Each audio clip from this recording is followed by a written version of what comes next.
Rainbows कितने beautiful होते हैं। क्या आपको पता है कि रेनबो फॉर्मेशन होता कैसे है? Perfect recipe for rainbow require sunlight and water drop. So hi everyone, welcome back to अपनी कक्षा।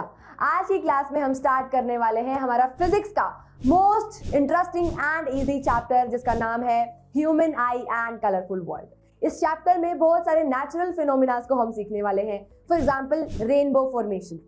तो रेनबो फॉर्मेशन के लिए हमें फिजिक्स के 3 फिनोमिनास के बारे में पता होना चाहिए। पहला है डिस्पर्जन, दूसरा है internal reflection and third one is refraction. तो बारिश के बाद जब एटमॉस्फेयर के अंदर बहुत सारी वाटर ड्रॉपलेट्स प्रेजेंट होती हैं, तो वो वाटर ड्रॉपलेट्स एक्ट करती हैं एज स्मॉल प्रिज्म। अब जब सनलाइट की रेज उस प्रिज्म के ऊपर यानी कि वाटर ड्रॉपलेट के ऊपर गिरती है, तो सबसे पहले होता है डिस्पर्जन।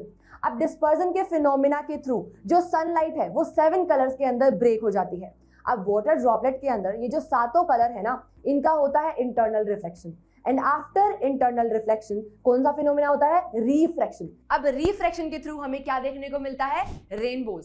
अब इस चैप्टर के अंदर हम रेनबो के अलावा अदर नेचुरल इंटरेस्टिंग फिनोमिना के बारे में भी पढ़ने वाले।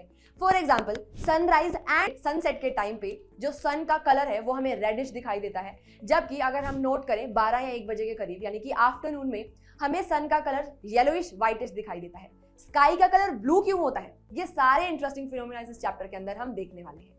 और साथ ही साथ इस चैप्टर के अंदर हमें ह्यूमन आई के बारे में भी पढ़ना है। इंटरनल स्ट्रक्चर हम देखने वाले हैं। हर एक पार्ट का अपना अपना एक फंक्शन है, उन सभी फंक्शंस को हम पढ़ने वाले हैं। साथ ही ह्यूमन आई के अंदर कौन से डिफरेंट टाइप के डिफेक्ट्स होते हैं वो देखने वाले हैं। साथ ही साथ उनका ट्रीटमेंट भी हम इसी चैप्टर के अंदर पढ़ने वाले हैं। तो चलिए स्टार्ट करते हैं बिना किसी देरी के इस चैप्टर को पढ़ना। आज की क्लास में हम स्टार्ट करने वाले हैं फिजिक्स का most interesting and easy chapter, जिसका नाम है human I and colourful world. तो इस चैप्टर में सबसे पहले हम ह्यूमन आई का इंटरनल स्ट्रक्चर देखेंगे, हर एक पार्ट का फंक्शन देखेंगे, डिफेक्ट्स इन आई पढ़ने वाले हैं। उसके बाद कुछ इंटरेस्टिंग फिनोमिनास जैसे कि रेनबो फॉर्मेशन कैसे होता है, सनराइज एंड सनसेट के टाइम पे सन का अपीयरेंस रेडिश क्यों होता है। तो चलिए स्टार्ट करते हैं ह्यूमन आई के साथ। तो अभी आपको स्क्रीन के ऊपर ह्यूमन आई का डायग्राम दिखाई दे रहा है, जो आपको बनाना आना चाहिए, विच इज इंपॉर्टेंट। ठीक है, तो human I is one of the most valuable and sensitive sense organ, हम सबको पता है। ठीक है, इस चैप्टर में हमको हर एक पार्ट का फंक्शन सीखना है। ठीक है, तो डायग्राम में सबसे पहले हम देखेंगे यहाँ पे ये जो आपको आई का पार्ट आउटर शीथ दिखाई दे रही है, इसको क्या कहते हैं? कॉर्निया कहा जाता है, राइट? ओके, आउटर शीथ जो व्हाइटिश कलर की आपको दिखाई देती है वो क्या है? हमारा कॉर्निया है। ठीक है, अब यहाँ पे ये जो आपको 2 फ्लैप्स दिखाई दे रहे हैं ऊपर और नीचे, जिसके अंदर आपको कुछ कलर ब्लू कलर दिखाई दे रहा है, इसको हम कहते हैं आइरिस। यहाँ पे प्रेजेंट होता है हमारी आई का पिगमेंट। किसी की आंखें ब्लू कलर की होती हैं, ब्राउन होती हैं या फिर ब्लैक होती हैं, वो कलर कहाँ से डिसाइड होता है? आइरिस के ऊपर। जो आइरिस के अंदर पिगमेंट होगा उसी पिगमेंट की हमें आइज दिखाई देती हैं। अगर किसी की आइज ब्लू है, इसका मतलब क्या हुआ कि उसकी आइरिस के अंदर ब्लू पिगमेंट प्रेजेंट है। अगर किसी की आंखें ब्लैक कलर की हैं, यानी कि आइरिस किस कलर का है? वहां पे ब्लैक कलर का है। ओके, अब यहाँ पे इस एरिया में क्या प्रेजेंट रहता है? एक फ्लूइड प्रेजेंट रहता है, जिसको हम कहते हैं एक्वस ह्यूमर। ठीक है, एक्वस ह्यूमर का क्या मतलब हुआ? इसकी जो कंसिस्टेंसी होती है वो वाटर लाइक होती है। ठीक है, इसी वजह से इसको क्या कहा जाता है? एक्वस ह्यूमर कहा जाता है। ओके, अब यहाँ पे ये जो आपको दिखाई दे रहा है ये पार्ट, यहाँ पे एक होल प्रेजेंट होता है जहां से लाइट एंटर करती है। करेक्ट, इसको हम कहते हैं प्यूपिल। क्या कहते हैं? प्यूपिल कहते हैं। अब मेन इंपॉर्टेंट पार्ट हमारी आई का ये क्या है? लेंस। ठीक है, जहां से लाइट क्या होती है? कन्वर्ज होती है, जहां से इमेज फॉर्मेशन होती है। क्या है वो? आई लेंस है। क्लियर? ये क्रिस्टलाइन सब्सटेंस होता है, फ्लेक्सिबल होता है। करेक्ट? ओके, जैसे यहाँ पे इस एरिया में हमारा एक फ्लूइड प्रेजेंट था वाटर की कंसिस्टेंसी का, जिसको हमने एक्वस ह्यूमर कहा था, इस एरिया में भी क्या प्रेजेंट होता है? एक फ्लूइड प्रेजेंट होता है, जिसको हम क्या कहते हैं? विट्रस ह्यूमर कहते हैं। विट्रस ह्यूमर क्या है? VITREOUS, vitreous humour. ओके, इन सब के फंक्शन अभी हम थोड़ी देर में देखने वाले हैं, तो उसकी टेंशन हमें नहीं लेनी है। अब यहाँ पे ये जो आपको दिखाई दे रही है ये स्क्रीन, यहाँ पे होती है इमेज फॉर्मेशन। कोई भी चीज को, आपके सामने कोई भी ऑब्जेक्ट है वो आपको दिखाई दे रही है, तो उसकी कहीं ना कहीं आपकी आईज के अंदर इमेज बन रही है। तो वो इमेज जिस स्क्रीन के ऊपर बनती है आंख के अंदर, उस स्क्रीन को क्या कहते हैं? रेटिना कहते हैं। ठीक है, क्या कहेंगे, रेटिना कहेंगे। अब जब ये इमेज का फॉर्मेशन हो जाता है तो उसको रीड करने के लिए ब्रेन के पास क्या आ जाती है, आईज से कनेक्ट करने वाली नर्व्स, जिनको क्या कहते हैं हम, ऑप्टिक नर्व कहते हैं। Optic is related to eye, right, optic is related to eye. Optic nerves हमारी यहाँ पे प्रेजेंट होती हैं। क्लियर है सबको, कोर्निया समझ में आया, प्यूपिल समझ में आया, एक्वस ह्यूमर फ्लूइड है जिसका कंसिस्टेंसी कैसा है, वाटर लाइक है। अब यहाँ पे आपको दिखाई दे रहा है सिलरी मसल्स। सिलरी मसल्स क्या करती, कहाँ पे कनेक्टेड होती है, हमारे आई लेंस को पकड़ के रखती है, ऊपर और नीचे। यहाँ पे ये क्या प्रेजेंट है, हमारी सिलरी मसल्स प्रेजेंट है, जिसका फंक्शन होता है आई लेंस को क्या करना, उसके शेप को चेंज करना। उसका काम क्या है, क्यों शेप चेंज हो रही है, for the sake of focus को मेंटेन करने के लिए। कभी हमें फोकस ज्यादा करना पड़ता है, कभी हमें फोकस कम करना पड़ता है, तो वो जो फंक्शन है वो किसका है, सिलरी मसल्स का है। करेक्ट। अब हम वन बाय वन हर एक पार्ट का क्या देखने वाले हैं, फंक्शन देखने वाले हैं, इंपॉर्टेंस देखने वाले हैं। क्लियर है। तो सबसे पहले हम स्टार्ट करते हैं कोर्निया से, ठीक है। तो कोर्निया क्या है, देखो फ्रंट जो बर्स्ड आउट पार्ट होता है, ट्रांसपेरेंट पोर्शन आई बॉल का, जहां से लाइट एंटर करती है, उसको हम क्या कहते हैं, हमारा कोर्निया बोलते हैं। जैसे कि हम यहाँ पे डायग्राम के अंदर देख भी सकते हैं, ये देखिए, ये हमारा क्या है, कोर्निया है। Correct, okay.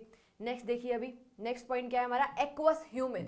एक्वस ह्यूमर क्या है, वाटर लाइक कंसिस्टेंसी वाला वाटरी लिक्विड यहाँ पे अंदर, इसके अंदर प्रेजेंट होता है। अब इसका मेन फंक्शन क्या है, इसका मेन फंक्शन होता है मेंटेनिंग प्रेशर, प्रेशर को मेंटेन करके रखता है ये। इसका एक बार कलर चेंज कर लेते हैं, प्रेशर को मेंटेन करता है, पहली इंपॉर्टेंट बात, ठीक है। पहला फंक्शन है कि प्रेशर को मेंटेन करेगा, और दूसरा इंपॉर्टेंट फंक्शन है इसका, ये प्रोवाइड करता है न्यूट्रिएंट्स को। किसको प्रोवाइड करता है न्यूट्रिएंट्स, कोर्निया एंड लेंस को, आई लेंस को एंड कोर्निया को जो न्यूट्रिएंट्स चाहिए वो कौन प्रोवाइड करता है, हमारा एक्वस ह्यूमर प्रोवाइड करता है।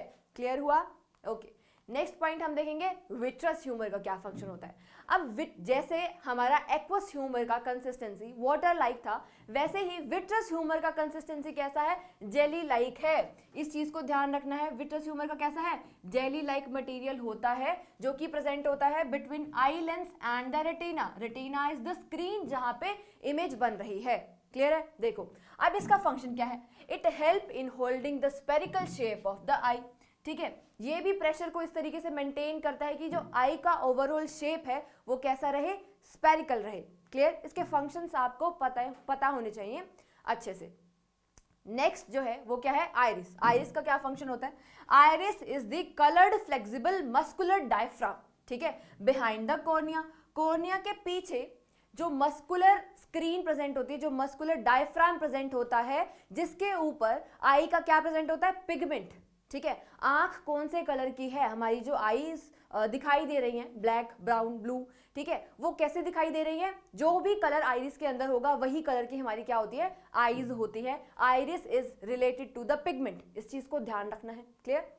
जैसे हम देख सकते हैं, देखो ये ब्लू आइज है, ठीक है, तो ये जो पार्ट है ना, जो कलर्ड पार्ट दिखाई दे रहा है आपको, this is what, this is iris, ठीक है, इसको कहते हैं आइरिस, ठीक है। अब ये ब्लू है ना, इस आइरिस के अंदर कैसा कलर है, कैसा पिगमेंट है, ब्लू है। ये आइरिस कैसे कलर की है, ब्राउन, ठीक है, यानी कि इस आइरिस में कैसा पिगमेंट है, ब्राउन है। अब इसको देखिए, ये आइरिस कैसी है, इस आइरिस के अंदर दो कलर्स है, ठीक है, आधी तो ब्राउन है, ठीक है, एंड आधी कैसी है, ब्लू है, ठीक है। ये जो दो पिगमेंट वाली चीज है, ये बहुत कम इंसानों में देखी जाती है, मेनली ये कैट्स के अंदर आपको देखने को मिलता है। तो मुझे कमेंट सेक्शन में बताना कि क्या आप बच्चों में से किसी की ऐसी आंखें हैं क्या जिसके अंदर दो पिगमेंट्स प्रेजेंट है, ठीक है। बहुत रेयर होते हैं, ऐसे बहुत रेयर ह्यूमन बींग्स हैं जिनकी आईज के अंदर दो पिगमेंट प्रेजेंट होती है, यानी कि जिसकी आइरिस के अंदर दो पिगमेंट्स होते हैं। Correct, okay. तो चलिए नेक्स्ट देखते हैं। नेक्स्ट हमें पढ़ना है प्यूपिल के बारे में। प्यूपिल क्या होता है, एक बार पीछे वाली इमेज से देखेंगे, समझेंगे इसको। देखो मैंने ये क्या कहा, जहां पे पिगमेंट प्रेजेंट है, ये वाला पार्ट, ये क्या है, हमारा आइरिस है। अब यहाँ पे आपको एक ब्लैक होल दिखाई दे रहा है, दिस इज, ये जो होल दिखाई दे रहा है ना ब्लैक वाला, दिस इज प्यूपिल। इसको क्या कहते हैं, प्यूपिल कहते हैं, जहां से लाइट एंटर करती है। ये एक होल है, आइरिस के अंदर प्रेजेंट है। क्लियर है। देखो यहाँ पे this is iris and this black hole is प्यूपिल, जहां से लाइट एंटर करेगी। क्लियर है। अब हम समझते हैं, ठीक है, okay. Small opening in the iris is called प्यूपिल। ठीक है, प्यूपिल के आइरिस के अंदर जो छोटी सी ओपनिंग प्रेजेंट होती है जहाँ से लाइट एंटर करती है उसको हम कहते हैं प्यूपिल। ठीक है, अब यहाँ पे कुछ इंपॉर्टेंट चीज हमें समझनी है। ठीक है, अब ये जो प्यूपिल का साइज है ये चेंज हो जाता है अकॉर्डिंगली जैसी लाइट प्रेजेंट होती है। अगर हम एकदम से कहाँ जाते हैं, ब्राइट लाइट में जाते हैं, बिल्कुल रोशनी में जाते हैं, ठीक है, और एकदम से फिर अंदर आते हैं ना, मान लो हम धूप में बैठे हैं, सर्दियों के टाइम में हम धूप में बैठे हैं, एकदम से हम अगर थोड़ी देर बाद 1-2 घंटे बाद अंदर आते हैं, मम्मी ने बोला कि एक बार टाइम देख के आओ, जाओ अंदर, या फिर कुछ सामान लाने के लिए आपको भेज दिया, रूम के अंदर आप आ गए, ठीक है, तो आपको थोड़ी देर तक कुछ दिखाई नहीं देता, बहुत कम दिखाई देता है, और कुछ देर बाद वो बिल्कुल नॉर्मल हो जाता है और आपको सही से दिखाई देने लग जाता है। ऐसा क्यों होता है? क्योंकि जब हम ब्राइट लाइट में होते हैं तो उस टाइम पे प्यूपिल क्या कर जाता है, कॉन्ट्रैक्ट कर जाता है, क्योंकि बहुत सारी लाइट जब आईज के अंदर जाएगी तो डैमेज हो सकता है। इसी वजह से जो प्यूपिल है, जो उस होल का साइज है वो कैसा हो जाता है, छोटा हो जाता है, कॉन्ट्रैक्ट हो जाता है, ताकि सिर्फ कम लाइट अंदर जाए जितनी हमें चाहिए, कुछ डैमेज ना हो आई के अंदर। क्लियर है? ठीक है, वैसे ही जैसे ही हम ब्राइट लाइट से कहाँ आते हैं, डिम लाइट के अंदर आते हैं, तो क्योंकि अभी साइज जो है प्यूपिल का वो काफी छोटा है, ठीक है, इसी वजह से हमें प्रॉपरली सारी चीजें दिखाई नहीं देती, ठीक है, किसी भी डार्क रूम के अंदर, ठीक है। तो वहां पे क्या होता है, थोड़ी देर बाद जैसे ही हमें थोड़ी देर हो जाती है किसी डार्क रूम में आए, तो वहां पे अपने आप जो प्यूपिल का साइज है वो एक्सपेंड करने लगता है, एंड फिर जो लाइट है वो ज्यादा अमाउंट में जैसे ही अंदर जाएगी तो हमें प्रॉपरली चीजें दिखाई देंगी। यानी कि डिम लाइट के अंदर जो प्यूपिल है वो क्या करती है, एक्सपेंड करती है, ठीक है, बड़ी हो जाती है, ताकि लाइट ज्यादा अमाउंट में अंदर जाए। वैसे ही अगर ब्राइट लाइट है तो प्यूपिल का साइज क्या कर जाता है, कॉन्ट्रैक्ट कर जाता है। क्लियर है? कुछ इस तरीके से यहाँ पे आप देख सकते हो, देखो जैसे ही हम डार्क रूम में जाएंगे तो प्यूपिल का साइज क्या कर जाएगा, बड़ा हो जाएगा, ठीक है, और जैसे ही हम ब्राइट लाइट में जाएंगे, बहुत ज्यादा लाइट है, धूप में चले जाएंगे, तो वहां पे प्यूपिल का साइज क्या हो जाता है, छोटा हो जाता है, ताकि कम अमाउंट में लाइट जाए। ये आप खुद ट्राई कर सकते हो। जब ये फिनोमिना, जब मैंने ये चीज सीखी थी, ठीक है, क्लास 10th या 9th क्लास में, तो मुझे बहुत इंटरेस्टिंग लगा था। ठीक है, मेरी एक छोटी बहन है, ठीक है, तो मैं मेरी सिस्टर के साथ क्या करती थी, टॉर्च लाइट लेके और उसकी आंख में से मार के चेक करती थी कि ये ऐसे मूव कर रहा है कि नहीं। और बहुत बार मिरर में आप खुद से भी ऐसे करके देख सकते हो, टॉर्च लाइट डालो और मिरर में देखना, आपको आपका प्यूपिल कॉन्ट्रैक्ट करता हुआ दिखाई देगा। कॉन्ट्रैक्शन एंड एक्सपेंशन आप देख सकते हो, ठीक है, तो इसको चेक करके देखना आज ही क्लास खत्म होने के बाद, ठीक है। ओके, नेक्स्ट हमें पढ़ना है रेटिना। जैसे कि मैंने आपको बताया, रेटिना क्या होता है, एक इनर मोस्ट लेयर है back side of the eye ball में, जहां पे क्या प्रेजेंट होता है, बहुत सारे लाइट सेंसिटिव सेल्स प्रेजेंट होते हैं, जहां पे क्या बनती है, इमेज फॉर्मेशन होते हैं। हमारी बहुत इंपॉर्टेंट पार्ट है ये हमारे आई का, क्योंकि यहाँ पे क्या बन रही है, इमेज बन रही है, जो कि आगे ट्रांसफर होगी किसके थ्रू, ऑप्टिक नर्व्स के थ्रू, और हम रिकॉर्ड कर पाएंगे कि वो दैट पर्टिकुलर ऑब्जेक्ट, वो जो पर्टिकुलर ऑब्जेक्ट हमें दिखाई दे रहा है वो कैसा है, क्या चीज है, क्या वो पेन है, पेंसिल है, या क्या है, तभी हमें पता चलेगा, राइट। तो देखिए यहाँ पे लाइट सेंसिटिव सेल्स यहाँ पे प्रेजेंट होते हैं, कितने, अबाउट 125 मिलियन सेल्स प्रेजेंट होते हैं। अब ये जो लाइट सेंसिटिव सेल्स हैं ये दो टाइप के होते हैं, पहला है हमारा रोड शेप्ड सेल्स और दूसरा है कोन शेप्ड सेल्स। अब इन दोनों ही सेल्स के जो फंक्शंस हैं वो डिफरेंट है। जो हमारे रोड शेप्ड सेल्स होते हैं ये सेंसिटिव होते हैं to the intensity of light, ठीक है, कितनी इंटेंसिटी से लाइट आ रही है उनको कौन रिकॉर्ड करता है, रोड शेप्ड सेल रिकॉर्ड करते हैं।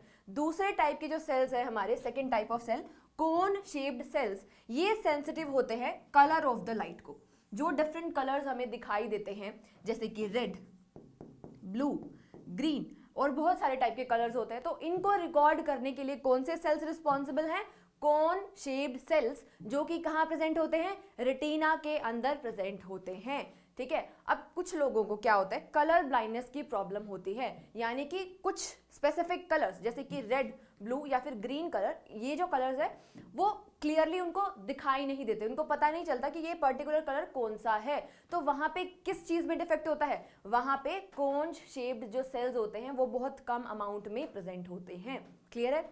ओके, नेक्स्ट देखेंगे, देखो नेक्स्ट है हमारा optic nerve. This is also important, क्योंकि जो इमेज का फॉर्मेशन हो रहा है वो इमेज किस चीज की है, वो रिकॉर्ड कौन करेगा, ब्रेन रिकॉर्ड करेगा। अब ये जो सिग्नल है ये कौन से नर्व के थ्रू जाता है, ऑप्टिक नर्व के थ्रू जाता है, ठीक है। It consist of millions of nerve tissue connecting light sensitive sales, जो लाइट सेंसिटिव सेल्स प्रेजेंट है रेटिना के ऊपर, टू द ब्रेन, ठीक है, रेटिना को जो ब्रेन से कनेक्ट कर रही है वो कौन से नर्व है, ऑप्टिक नर्व है। और वैसे भी ऑप्टिक टर्म कहीं पे भी आएगी तो समझ जाना कि ये किससे रिलेटेड है, कुछ ना कुछ यहाँ पे आई से रिलेटेड होने वाला है, ठीक है। Signals from the light sensitive cells is transmitted to the brain through this nerve, ये इसका इंपॉर्टेंट फंक्शन है। क्लियर हुआ? इंटरेस्टिंग है ये चैप्टर बहुत ज्यादा, ठीक है। नेक्स्ट देखेंगे eye lens. Eye lens is also important. Eye lens का फंक्शन क्या होता है देखो, the eye lens is composed of, this is important now, ठीक है, किस चीज का बना हुआ होता है, फाइब्रस जेली लाइक मटेरियल का बना हुआ होता है हमारा आई लेंस, ठीक है। It provides फाइनर adjustment required for the focusing object on the retina. Retina के ऊपर जो फोकस हो रहा है, ठीक है, उसको एडजस्टमेंट करने में हेल्प कौन करता है, आई लेंस करता है, ठीक है। ऐसे कैसे करता है देखो, जब हम आई की बात करते हैं, ठीक है, तो उस केस में हमारा जो इमेज का डिस्टेंस होने वाला है वो हमेशा फिक्स रहेगा, क्योंकि आई लेंस से लेके जो रेटिना तक का डिस्टेंस है वो तो हमेशा फिक्स ही रहेगा, वो तो चेंज नहीं हो सकता, ठीक है। तो अगर हमें उसका फोकस चेंज करना है तो हमें क्या चेंज करना पड़ेगा, हमें shape of the lens change करना पड़ेगा। तभी हमने क्या कहा, ये फ्लेक्सिबल लेंस होता है आई के अंदर हमारे, जो कि क्या है, जेली लाइक मटेरियल का बना हुआ होता है, एंड इट प्रोवाइड्स फाइनर एडजस्टमेंट, ठीक है, फोकस करने के लिए फाइनर एडजस्टमेंट, ये हमें फाइनर एडजस्टमेंट्स करने के अंदर ये हमें हेल्प करता है। क्लियर? ओके। नेक्स्ट जो हमें देखना है वो है सिलरी मसल्स। सिलरी मसल्स क्या है, ये आई लेंस से अटैच्ड होती हैं, ठीक है, जो कि शेप ऑफ लेंस को चेंज करने में हमें हेल्प करती हैं। Attach to the eye lens से अटैच होती है, hold the lens in correct position, correct position में लेंस को पकड़ के रखती है, and modify the curvature of the lens को के कर्वेचर को चेंज करने में सिलरी मसल्स का ही हाथ होता है। क्लियर? अभी हम हमारा नेक्स्ट टॉपिक देखते हैं जिसका नाम है पावर ऑफ अकोमोडेशन, ठीक है। पावर ऑफ अकोमोडेशन की डेफिनेशन इंपॉर्टेंट है, एक बार एनसीईआरटी की डेफिनेशन देखेंगे। देखो क्या होता है पावर ऑफ अकोमोडेशन का मतलब, the ability of the eye lens की ability to adjust the focal length is called the accommodation, power of accommodation. यानी कि आई लेंस की पावर टू एडजस्ट, फोकस करने के लिए जो माइनर चेंजेस करने पड़ते हैं उसी को ही क्या कहते हैं, पावर ऑफ अकोमोडेशन कहते हैं, ठीक है। This is done by changing the curvature of eye lens को के कर्वेचर को चेंज करके हम फोकस को क्या कर सकते हैं, चेंज कर सकते हैं, यानी कि अकोमोडेट कर सकते हैं। क्लियर? एक बार फिर से डेफिनेशन को देखेंगे। देखो, the ability of eye lens to adjust the focal length, simple, eye lens की ability to adjust the focal length को चेंज कर। अब फोकल लेंथ कैसे चेंज होगी, फोकल लेंथ कैसे चेंज हो सकती है, देखो यहाँ पे हमारा जो इमेज बनने का जो डिस्टेंस है, ठीक है, जो v है वो हमारा हमेशा कांस्टेंट रहेगा, क्योंकि रेटिना और आई लेंस के बीच में जो डिस्टेंस है वो हमेशा फिक्स्ड ही रहेगा यहाँ पे। क्लियर है? तो इस वजह से यहाँ पे जो हमें फोकल लेंथ अगर चेंज करनी है तो यहाँ पे हमें आई लेंस का कर्वेचर चेंज करना पड़ेगा, जिसके अंदर कौन हेल्प करता है, सिलरी मसल्स हेल्प करती हैं। क्लियर है? अब यहाँ पे हमें दो टर्म्स पढ़नी है। पहली टर्म है हमारी नियर पॉइंट। नियर पॉइंट क्या होता है देखो, the minimum distance eight which object can be seen most distinctly without strain, ठीक है। नियर पॉइंट क्या होता है, the minimum distance, nearest point जहां से हमें बिना आइज के ऊपर स्ट्रेन डाले चीजें या फिर ऑब्जेक्ट क्या दिखे, क्लियरली विजिबल हो, उस पर्टिकुलर पॉइंट को हम क्या कहते हैं, नियर पॉइंट कहते हैं। ठीक है, अब नियर पॉइंट कितना माना जाता है, 25 सेंटीमीटर्स माना जाता है। अगर आप अपनी नोटबुक को बिल्कुल यहाँ पे रख के पढ़ोगे, यहाँ पे आपकी नोटबुक खुली हुई है, तो आपको ढंग से चीजें दिखाई नहीं देंगी। चलो दिखाई भी दे रही हैं, मान लेते हैं, तो क्या आप लगातार 4 घंटे बुक को यहाँ पे रख के पढ़ सकते हो? नहीं, आपका सर दर्द होने लग जाएगा, हेडेक हो जाएगा, राइट, आईज के अंदर स्ट्रेन फील होगा। ठीक है, तो मिनिमम जो डिस्टेंस है जहां पे उस टेक्स्ट बुक को रख के आप बहुत इजीली स्ट्रेन फ्री पढ़ सकते हो, उस चीज को हम क्या कहते हैं, नियर पॉइंट कहते हैं। ऐसा ही हमारे पास एक और टर्म है जिसका नाम है फार पॉइंट। जैसे नियर पॉइंट होता है वैसे ही हमारे पास क्या होता है, फार पॉइंट भी होता है। ठीक है, फार पॉइंट क्या होता है, the farthest point up to which the eye can see object clearly. ठीक है, बिल्कुल दूर का वो डिस्टेंस जहां तक हमारी आईज बिल्कुल क्लियरली देख सकती है, उसको हम क्या कहते हैं, फार पॉइंट कहते हैं। एंड फार पॉइंट किसको माना जाता है? इन्फिनिटी को। ठीक है, बिल्कुल दूर की चीज भी हमें दिखाई देती है, जैसे हमें स्टार्स विजिबल है, राइट। हमें सुबह के टाइम पे कई बार वीनस प्लैनेट भी विजिबल होता है, तो वो तो बहुत दूर है। स्टार्स कितनी दूर है? बहुत दूर है ना। तो हम इस वजह से कहते हैं कि हमें बिल्कुल इन्फिनिटी, बहुत ज्यादा डिस्टेंस वाली चीजें भी दिखाई देती है। इसी वजह से हम क्या कहते हैं कि फार पॉइंट हमारा क्या है? इन्फिनिटी है। क्लियर? नेक्स्ट टॉपिक जो हमें स्टार्ट करना है इस चैप्टर में वो क्या है? Defects of vision. ठीक है, कैसे, कौन कौन से डिफेक्ट्स प्रेजेंट है आईज के अंदर जो हो जाते हैं जिसकी वजह से हमें चीजें क्लियरली दिखाई नहीं देती, और उसको करेक्ट कैसे किया जाए, राइट। आजकल बहुत सारे बच्चों को स्पेक्स होते हैं, मुझे भी स्पेक्टिकल्स मैंने भी अभी लगाए हुए हैं। अगर मैं स्पेक्स को अभी निकाल दूं तो मुझे कैमरा भी ढंग से दिखाई नहीं दे रहा है। ठीक है, यानी कि मुझे दूर की चीजें साफ नहीं दिखाई देती, राइट, धुंधली दिखाई देती है। तो क्या प्रॉब्लम है, इसको कैसे ठीक किया जाए? अब स्पेक्स के अंदर भी यहाँ पे क्या लगा हुआ है? लेंस लगा हुआ है। ये किस टाइप का लेंस लगा हुआ है? कन्वेक्स लेंस है, कनकेव लेंस है। यही हमें सीखना है कि किस पर्टिकुलर डिफेक्ट को ठीक करने के लिए हमें कनकेव लेंस लगाना पड़ेगा और किसके ट्रीटमेंट में हमें कॉन्वेक्स लेंस लगाना पड़ेगा। यही अभी हम सीखने वाले। तो पहला जो डिफेक्ट है वो है हमारा मायोपिया। ठीक है, मायोपिया, मुझे भी मायोपिया है।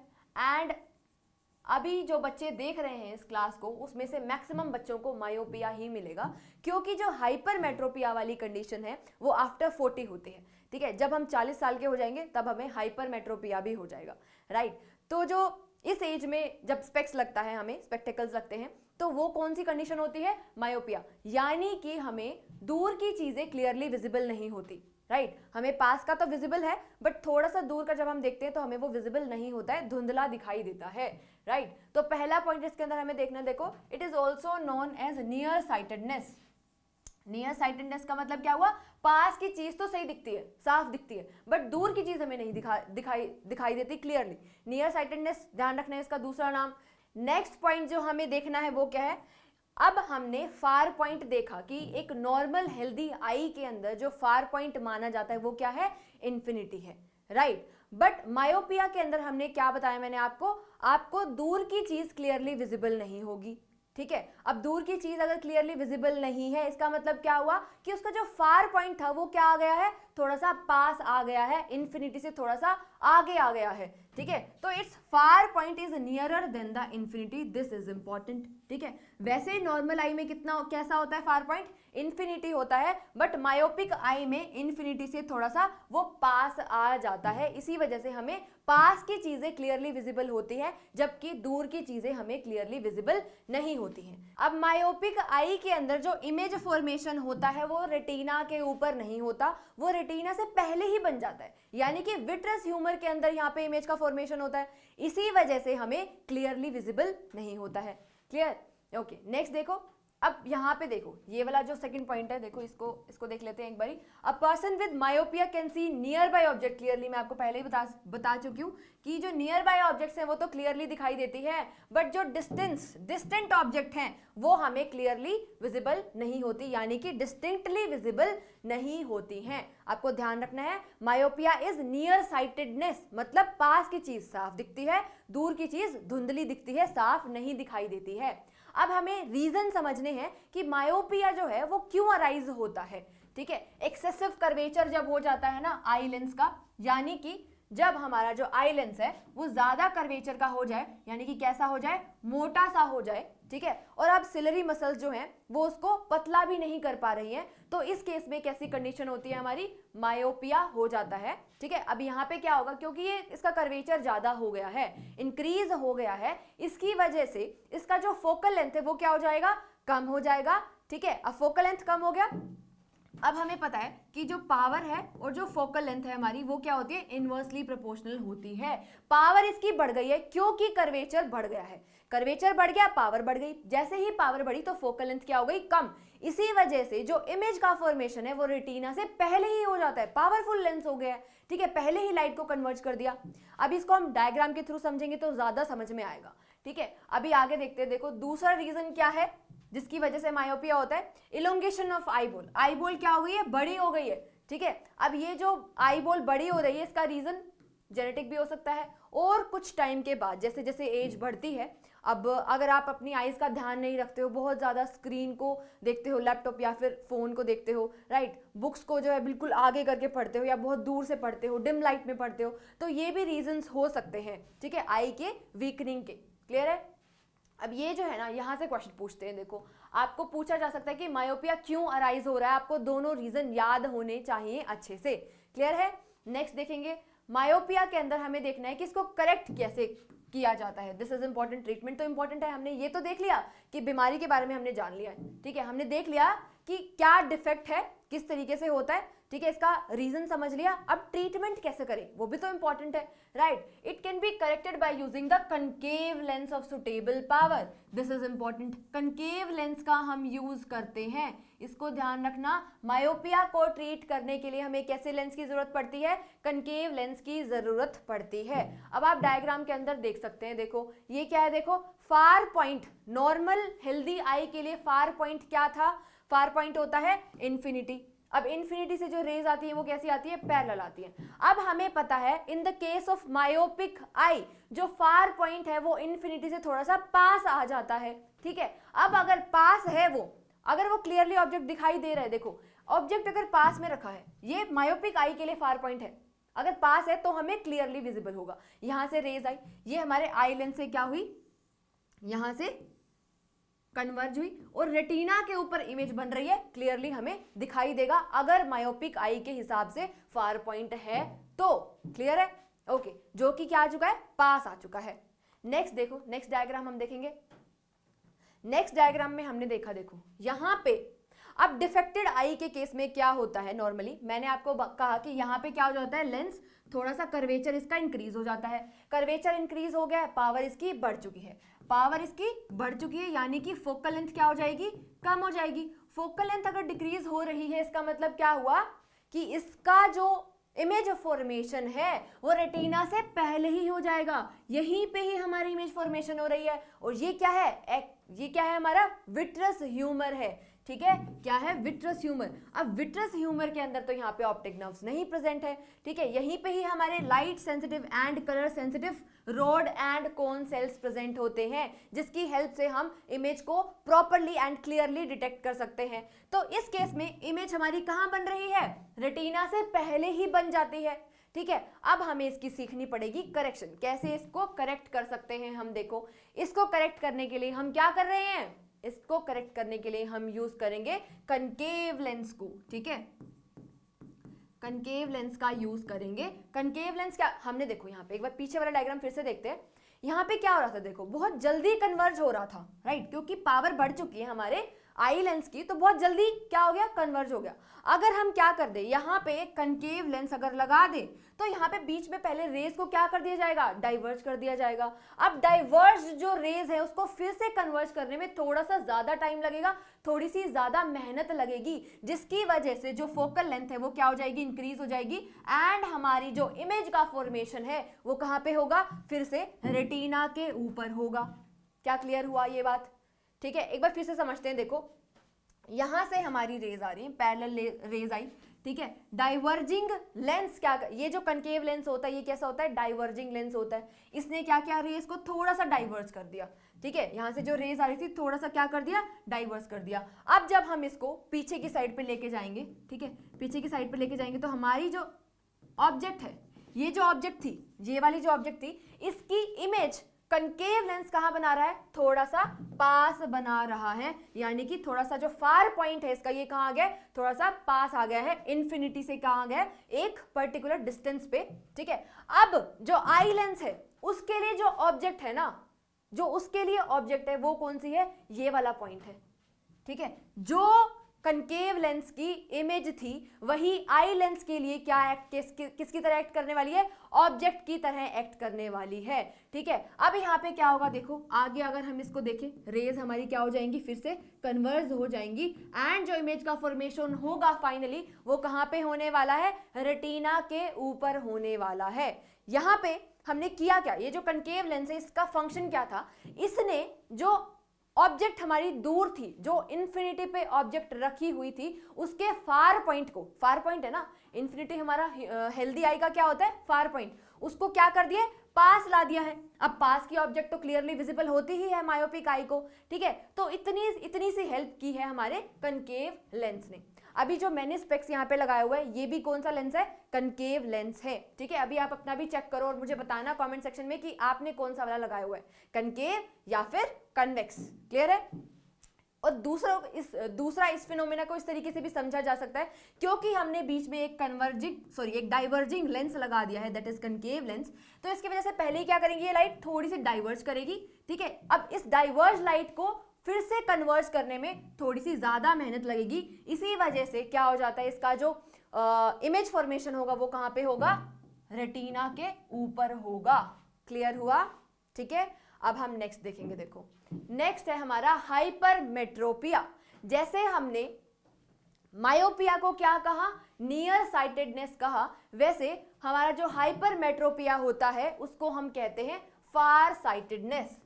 यानी कि हमें दूर से चीजें क्लियर दिखाई देती हैं बट पास की चीजें क्लियर नहीं दिखाई देती हैं। कभी अपने पापा को या फिर दादाजी को, ठीक है, जो जिनकी थोड़ी सी एज हो जाती है, उनको अगर आप फोन चलाते हुए देखोगे या फिर बुक या न्यूज़पेपर पढ़ते हुए देखोगे तो वो कुछ इस तरीके से पढ़ते हैं, थोड़ा सा दूर करके और फिर चेक करते हैं, राइट, अपने फोन को या फिर अखबार को या किसी भी चीज को, राइट, क्योंकि उन्हें दूर से दूर अगर वो किसी ऑब्जेक्ट को रखते हैं तो उनको क्लियरली विजिबल होता है, जबकि वो पास से चीजों को ढंग से क्लियरली नहीं देख पाते हैं, ठीक है। अब इसके भी रीजन अभी हम पढ़ने वाले हैं। देखो, the person with this can see the distant object clearly, just opposite है मायोपिया के, ठीक है। डिस्टेंट ऑब्जेक्ट को क्लियरली देख पाता है but can not C the nearby object clearly, ठीक है।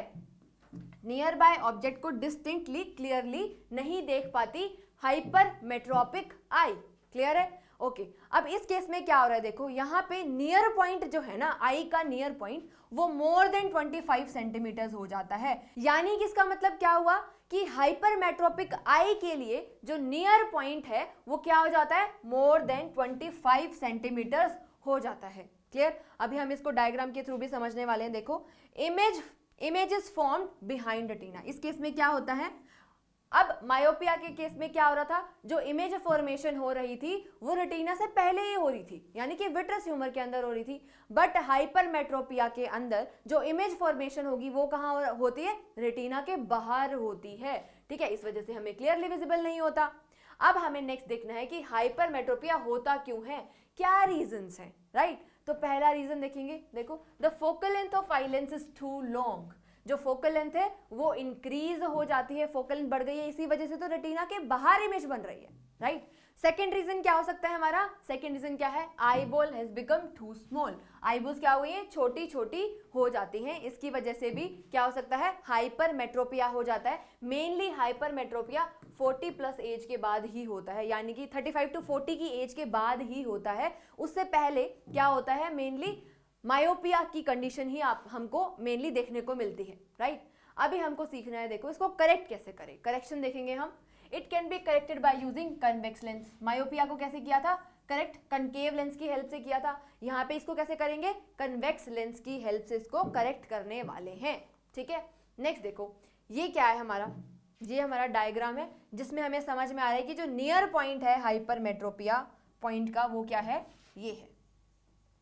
नियर पॉइंट हमारा क्या होता है, 25 सेंटीमीटर होता है मेनली, बट इस केस में हाइपरमेट्रोपिया के केस में 25 सेंटीमीटर नहीं रहता है हमारा नियर पॉइंट, क्या हो जाता है, उससे भी ज्यादा थोड़ा सा दूर हो जाता है, राइट। अगर उसके हिसाब से रे ऑफ लाइट आ रही है तो हमारी इमेज फॉर्मेशन रेटिना के ऊपर होगी एंड हमें क्लियरली विजिबल होगा, ठीक है। बट ऐसा होता नहीं है, ठीक है। होता कैसे है, हमें कुछ इस तरीके से दिखाई देता है, जो इमेज फॉर्मेशन हो रही है वो देखो रेटिना के बाहर हो रही है, यहाँ पे इमेज फॉर्मेशन हो रही है, तो कैसे विजिबल हमें दिखाई देगी, ठीक है। अब यहाँ पे देखो क्या होगा, यहाँ पे जो ऑब्जेक्ट है, हम वहां से जो रे ऑफ लाइट आ रही है उसको, क्योंकि इसकी जो पावर है, कन्वर्जिंग पावर है, वो क्या हो गई है, कम हो गई है। हाइपरमेट्रोपिया के केस में जो पावर है वो क्या हो जाती है, कम हो जाती है, जिसकी वजह से जो फोकल लेंथ है वो क्या कर जाती है, इंक्रीज। अब फोकल लेंथ इंक्रीज कर गई है, इसी वजह से कहां बन रही है, रेटिना के बाहर इमेज का फॉर्मेशन हो रहा है।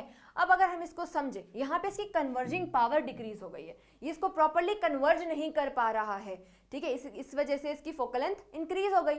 अब अगर हमें इसकी कन्वर्जिंग पावर इंक्रीज करनी है, अगर हम एक और कन्वेक्स लेंस यहाँ पे लगा दें तो दो कन्वेक्स लेंस आपस में मिलकर ढंग से उसको क्या कर पाएंगे, रेस को कन्वर्ज कर पाएंगे, एंड फिर जो हमारी इमेज फॉर्मेशन होगी वो कहाँ पे होगी, रेटिना के ऊपर होगी। वही हमने किया यहाँ पे, देखो क्या किया, देखो रे ऑफ लाइट आ रही है, हमने क्या लगा दिया करेक्शन के लिए, कन्वेक्स लेंस लगा दिया है। क्या लगा दिया है, कन्वेक्स लेंस। ये भी क्या करेगा, रे ऑफ लाइट को क्या करेगा, कन्वर्ज कर देगा, ठीक है। आगे जो हमारा आई लेंस है उसने तो फिर से वही कन्वर्जन करना ही है, ठीक है। इस वजह से यहाँ पे क्या हो गया है, प्रॉपरली इमेज फॉर्मेशन होती है हमारी कहाँ पे, रेटिना के ऊपर होती है। अब जब इमेज रेटिना के ऊपर बनेगी तो हमें क्लियरली विजिबल होगा। क्लियर है। यहाँ पे मेनली होता क्या है, देखो इस केस में 25 सेंटीमीटर जो हमारा नियर पॉइंट होता है वो क्या हो जाता है, थोड़ा सा दूर चला जाता है, ठीक है। नियर पॉइंट क्या हो जाता है हमारा, दूर हो जाता है, 25 से इंक्रीज हो जाता है, 80 हो सकता है, 85 सेंटीमीटर हो सकता है, 90 सेंटीमीटर हो सकता है। तो जैसे ही हम यहाँ पे कन्वेक्स लेंस लगाते हैं उससे होता क्या है, देखो यहाँ पे जब हम कन्वेक्स लेंस को लगाएंगे, ठीक है, अब हम इसको आगे जब रेस को जब आगे बढ़ाएंगे तो जब हम देखेंगे इमेज फॉर्मेशन हमारी कहाँ पे हो रही है, थोड़ी सी पीछे हो रही है। हमारी रियल ऑब्जेक्ट तो यहाँ पे थी, जो ऑब्जेक्ट हमने ली है वो तो यहीं पर ही है, ठीक है, बट कन्वेक्स लेंस कहाँ पे हेल्प कर रहा है, हमारी कन्वेक्स लेंस इस ऑब्जेक्ट की इमेज को कहाँ पे बना रहा है, थोड़ा सा दूर बना रहा है, ठीक है। अब यहाँ पे जो ये जो इस ऑब्जेक्ट की इमेज बनी है इस पॉइंट के ऊपर, ठीक है, एन डैश इसको हम बोल देते हैं, यहाँ पे जो इसकी इमेज बनी है, now this an dash will act like a object for our human eye lens. Human eye lens के लिए कौन सा वाला ऑब्जेक्ट की तरह काम करेगा, एन डैश एक्ट करेगा, यानी कि इसका जो नियर पॉइंट था वो क्या हो गया, दूर हो गया, और दूर की चीज तो हाइपरमेट्रोपिक आई को क्लियरली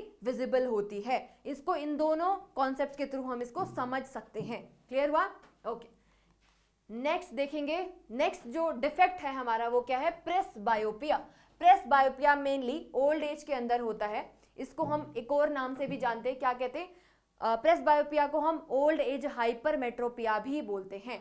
अभी देखो this is important, this is also given in NCERT, NCERT में भी आपको दिया हुआ है इसके बारे में। तो देख लेते हैं एक बार होता क्या है। The power of accommodation of I usually decreases. Accommodate करने की जो पावर है वो क्या हो जाती है, डिक्रीज हो जाती है विद एजिंग। एजिंग के साथ साथ it is also known as old age hypermetropia. आपको इसका दूसरा नाम भी पूछा जा सकता है एग्जाम में, इंपॉर्टेंट है, स्टार मार्क कर लेना, ठीक है।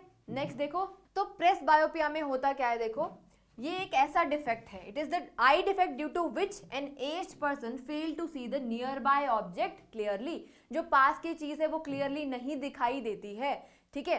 तो कहाँ, क्योंकि उसका जो डिस्टेंस ऑफ डिस्टिंक्ट विजन है वो 25 सेंटीमीटर से कहाँ चला जाता है, दूर चला जाता है, 80 सेंटीमीटर हो सकता है, 90 सेंटीमीटर हो सकता है, ठीक है। तो ये किस वजह से होता है, एजिंग की वजह से होता है मेनली, इस चीज को आपको ध्यान रखना है, ठीक है। कॉजेस क्या है प्रेस बायोपिया के, वीकनिंग ऑफ सिलरी मसल्स। जो सिलरी मसल्स है जब वो वीक हो जाती हैं विद एज, एज के साथ तो वीकनिंग आएगी ही, ठीक है। तो पहला क्या है, weakening of ciliary muscles. Next हमारा पॉइंट है lack of flexibility of eye lens. Eye lens की जो फ्लेक्सिबिलिटी है वो भी क्या हो जाती है, कम हो जाती है, कर्वेचर चेंज नहीं हो पाएगा, ठीक है। अगर कर्वेचर चेंज नहीं हो पाएगा तो फोकस ढंग से नहीं हो पाएगा एंड हमें क्लियरली ऑब्जेक्ट विजिबल नहीं होगी। क्लियर। नेक्स्ट हमें जो देखना है डिफेक्ट वो है एस्टिग्मेटिज्म, ठीक है। एस्टिग्मेटिज्म क्या होता है, देखो इसकी डेफिनेशन देख लेंगे, ये मेनली आपके एनसीईआरटी के अंदर आपको गिवन नहीं है, या ये जो क्वेश्चन है आपसे एनटीएसए लेवल पे पूछा जा सकता है, इंटरेस्टिंग है तो हम कर लेते हैं, ठीक है। तो देखो क्या होता है, it is a kind of defect the human eye due to which a person can not see or focus simultaneously on the horizontal and vertical lines. जैसे जब एस्टिग्मेटिज्म की कंडीशन होती है आई के अंदर, तो जो वर्टिकल लाइंस और जो हॉरिजॉन्टल लाइंस होती हैं वो प्रॉपरली विजिबल नहीं होती हैं, वो कुछ कर्व्ड सी हमें दिखाई देती हैं। अब जिस भी पर्सन को एस्टिग्मेटिज्म होता है उसको ग्राफ की लाइंस को देखने में थोड़ी सी दिक्कत होती है, राइट। अगर उसको ग्राफ प्लॉट करना है तो जब वो ग्राफ को प्लॉट करता है तो उसको कहीं ना कहीं मिस्टेक कर जाता है, क्योंकि उसको properly horizontal and vertical lines वहां पे विजिबल नहीं होती हैं। ये कुछ इस टाइप का हमें होता है, देखो डिफेक्ट। इसको एक बार रब कर लेते हैं। ये देखिए, ये आपको कैसा पैटर्न दिखाई दे रहा है, देखो एक मैश टाइप पैटर्न आपको दिखाई दे रहा है। अगर ये एस्टिग्मेटिज्म वाली आई है, ठीक है, इसको क्लियरली नहीं दिखाई देगा। इसको कैसे दिखाई देगा, कुछ इस तरीके से कर्व्ड दिखाई देगा। इसी वजह से ग्राफ पढ़ने में प्रॉब्लम आती है। क्लियर है। अब इसका जो करेक्शन है, इसको करेक्ट कैसे किया जाए, ठीक है, इसका ट्रीटमेंट होता है by cylindrical lens. Cylindrical lens कुछ सिलेंडर की शेप का लेंस होता है, कुछ इस टाइप का, इसको हम क्या बोलते हैं, सिलेंड्रिकल लेंस बोलते हैं। ठीक है, तो यहाँ पे जैसे ही हम यहाँ पे सिलेंड्रिकल लेंस लगाएंगे तब हमें प्रॉपरली विजिबल होगा। तब आप जब ग्राफ बनाएंगे मैथ्स में तो मिस्टेक नहीं करेंगे। ठीक है, तो देखो क्लियर हुआ। इसमें आपको ध्यान बस इतना रखना है कि यहाँ पे हम क्या यूज करते हैं, सिलेंड्रिकल लेंस का यूज करते हैं। अब हम एक बार कोज ऑफ एस्टिग्मेटिज्म भी देख लेते हैं। देखो इसमें होता क्या है, जो आई का कॉर्निया है और जो आई लेंस है उन दोनों का ही क्या हो सकता है, इसको बोथ कर लेना, या तो दोनों में से एक या फिर दोनों का ही जो कर्वेचर है, ठीक है, वो जो कर्वेचर वो कर्व्ड डिफरेंट टाइप से कर्व्ड होते हैं इन द डिफरेंट प्लेन्स, जिसकी वजह से वर्टिकल्स एंड हॉरिजॉन्टल लाइंस को देखने में क्या होती है, प्रॉब्लम हो जाती है। क्लियर हुआ। ट्रीटमेंट कैसे करेंगे, सिलेंड्रिकल लेंस के थ्रू इसका ट्रीटमेंट करेंगे। दिस इज इंपॉर्टेंट, ये आपको याद होना चाहिए। साइंस ओलंपियाड में ये क्वेश्चन आपसे पूछा जा सकता है। देखो इस टाइप का दिखाई देता है हमारा सिलेंड्रिकल लेंस। क्लियर है। ओके, नेक्स्ट अभी हम देखेंगे कैटरेक्ट।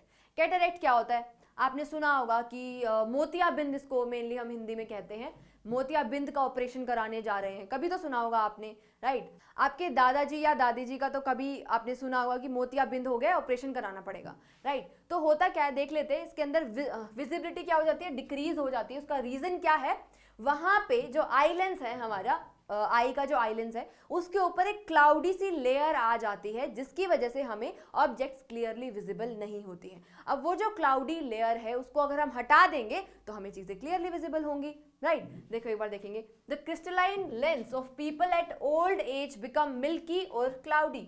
मिल्की और क्लाउडी सी एक लेयर उसके ऊपर आ जाती है, जिसकी वजह से हमें क्लियरली चीजें नहीं दिखाई देती। And this cloudiness on the eye lens is known as cataract. इसी को ही क्या कहते हैं, कैटरेक्ट, यानी कि मोतियाबिंद कहते हैं। क्लियर है।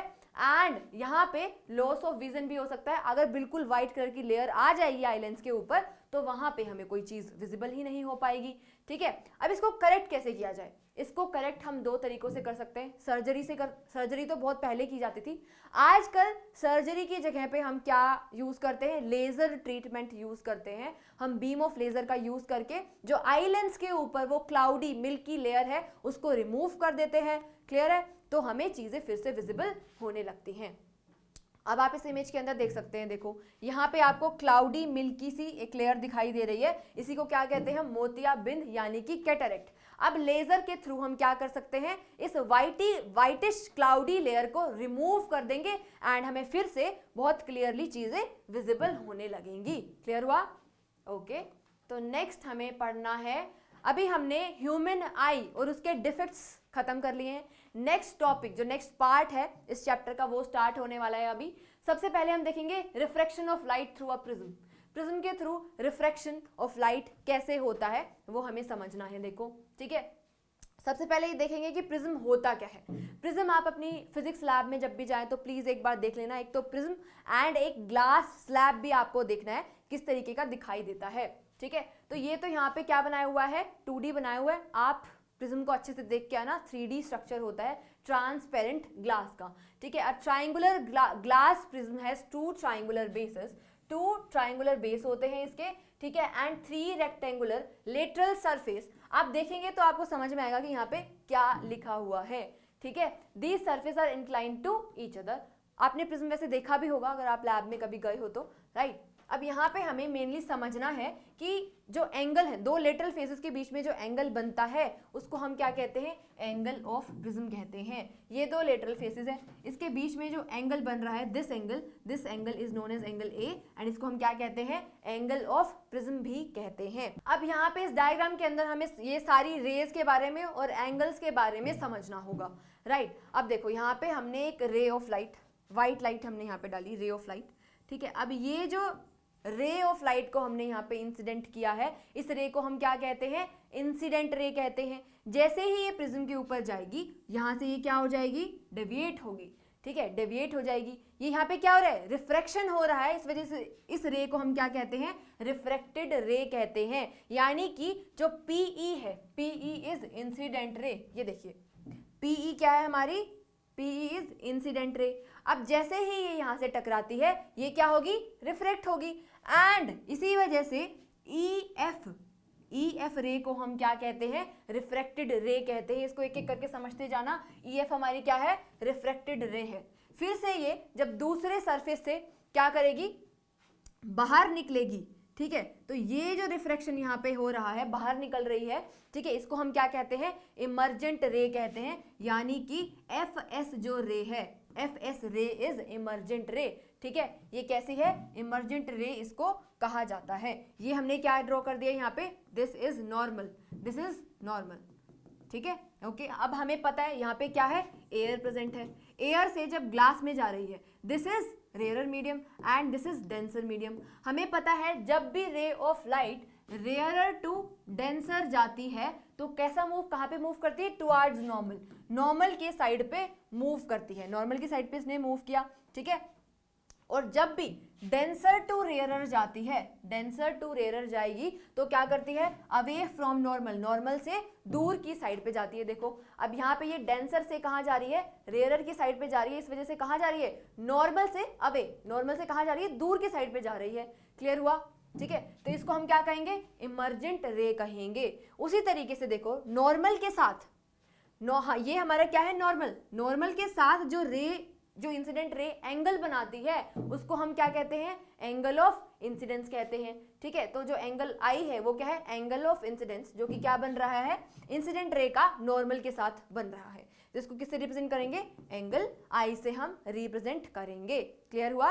अब ये जो यहाँ पे रिफ्रैक्टेड रे है, इस रिफ्रैक्टेड रे का जो एंगल नॉर्मल के साथ बनेगा, this angle R is known as angle of refraction, ठीक है। इसको हम क्या कहते हैं, बस आपको ध्यान रखना है कि ये जो एंगल का फॉर्मेशन हो रहा है ये किसके साथ हो रहा है, नॉर्मल के साथ हो रहा है। इसको हम क्या कहेंगे, एंगल ऑफ रिफ्रैक्शन कहते हैं, ओके। अब ये जो इमर्जेंट रे है, अब ये क्या बन रहा है, इमर्जेंट रे का एंगल किसके साथ, नॉर्मल के साथ जो इमर्जेंट रे का एंगल बन रहा है, दिस एंगल ई, इसको हम क्या कहते हैं, एंगल ऑफ इमर्जेंस कहते हैं, ठीक है। क्या कहेंगे, एंगल ऑफ इमर्जेंस कहेंगे।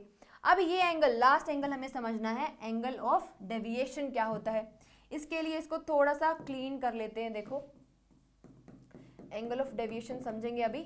डेविएशन का मतलब क्या होता है कि कितना डेविएट कर रही है हमारी रे, राइट, उसी को क्या कहेंगे, एंगल ऑफ डेविएशन कहते हैं, ठीक है। देख लेते हैं कितना डेविएट कर रही है। अब देखो अगर यहाँ पे हम ग्लास प्रिज्म नहीं रखते तो हमारी रे ऑफ लाइट को कैसे जाना चाहिए था, कुछ इस तरीके से इसको आगे चला जाना चाहिए था, बट ये क्या कर रही है, डेविएट कर रही है। जहां जाना चाहिए था कहाँ मुड़ गई है, ये इधर, जब निकल रही है तो यहाँ पे आ रही है, इतना ज्यादा डेविएट कर रही है।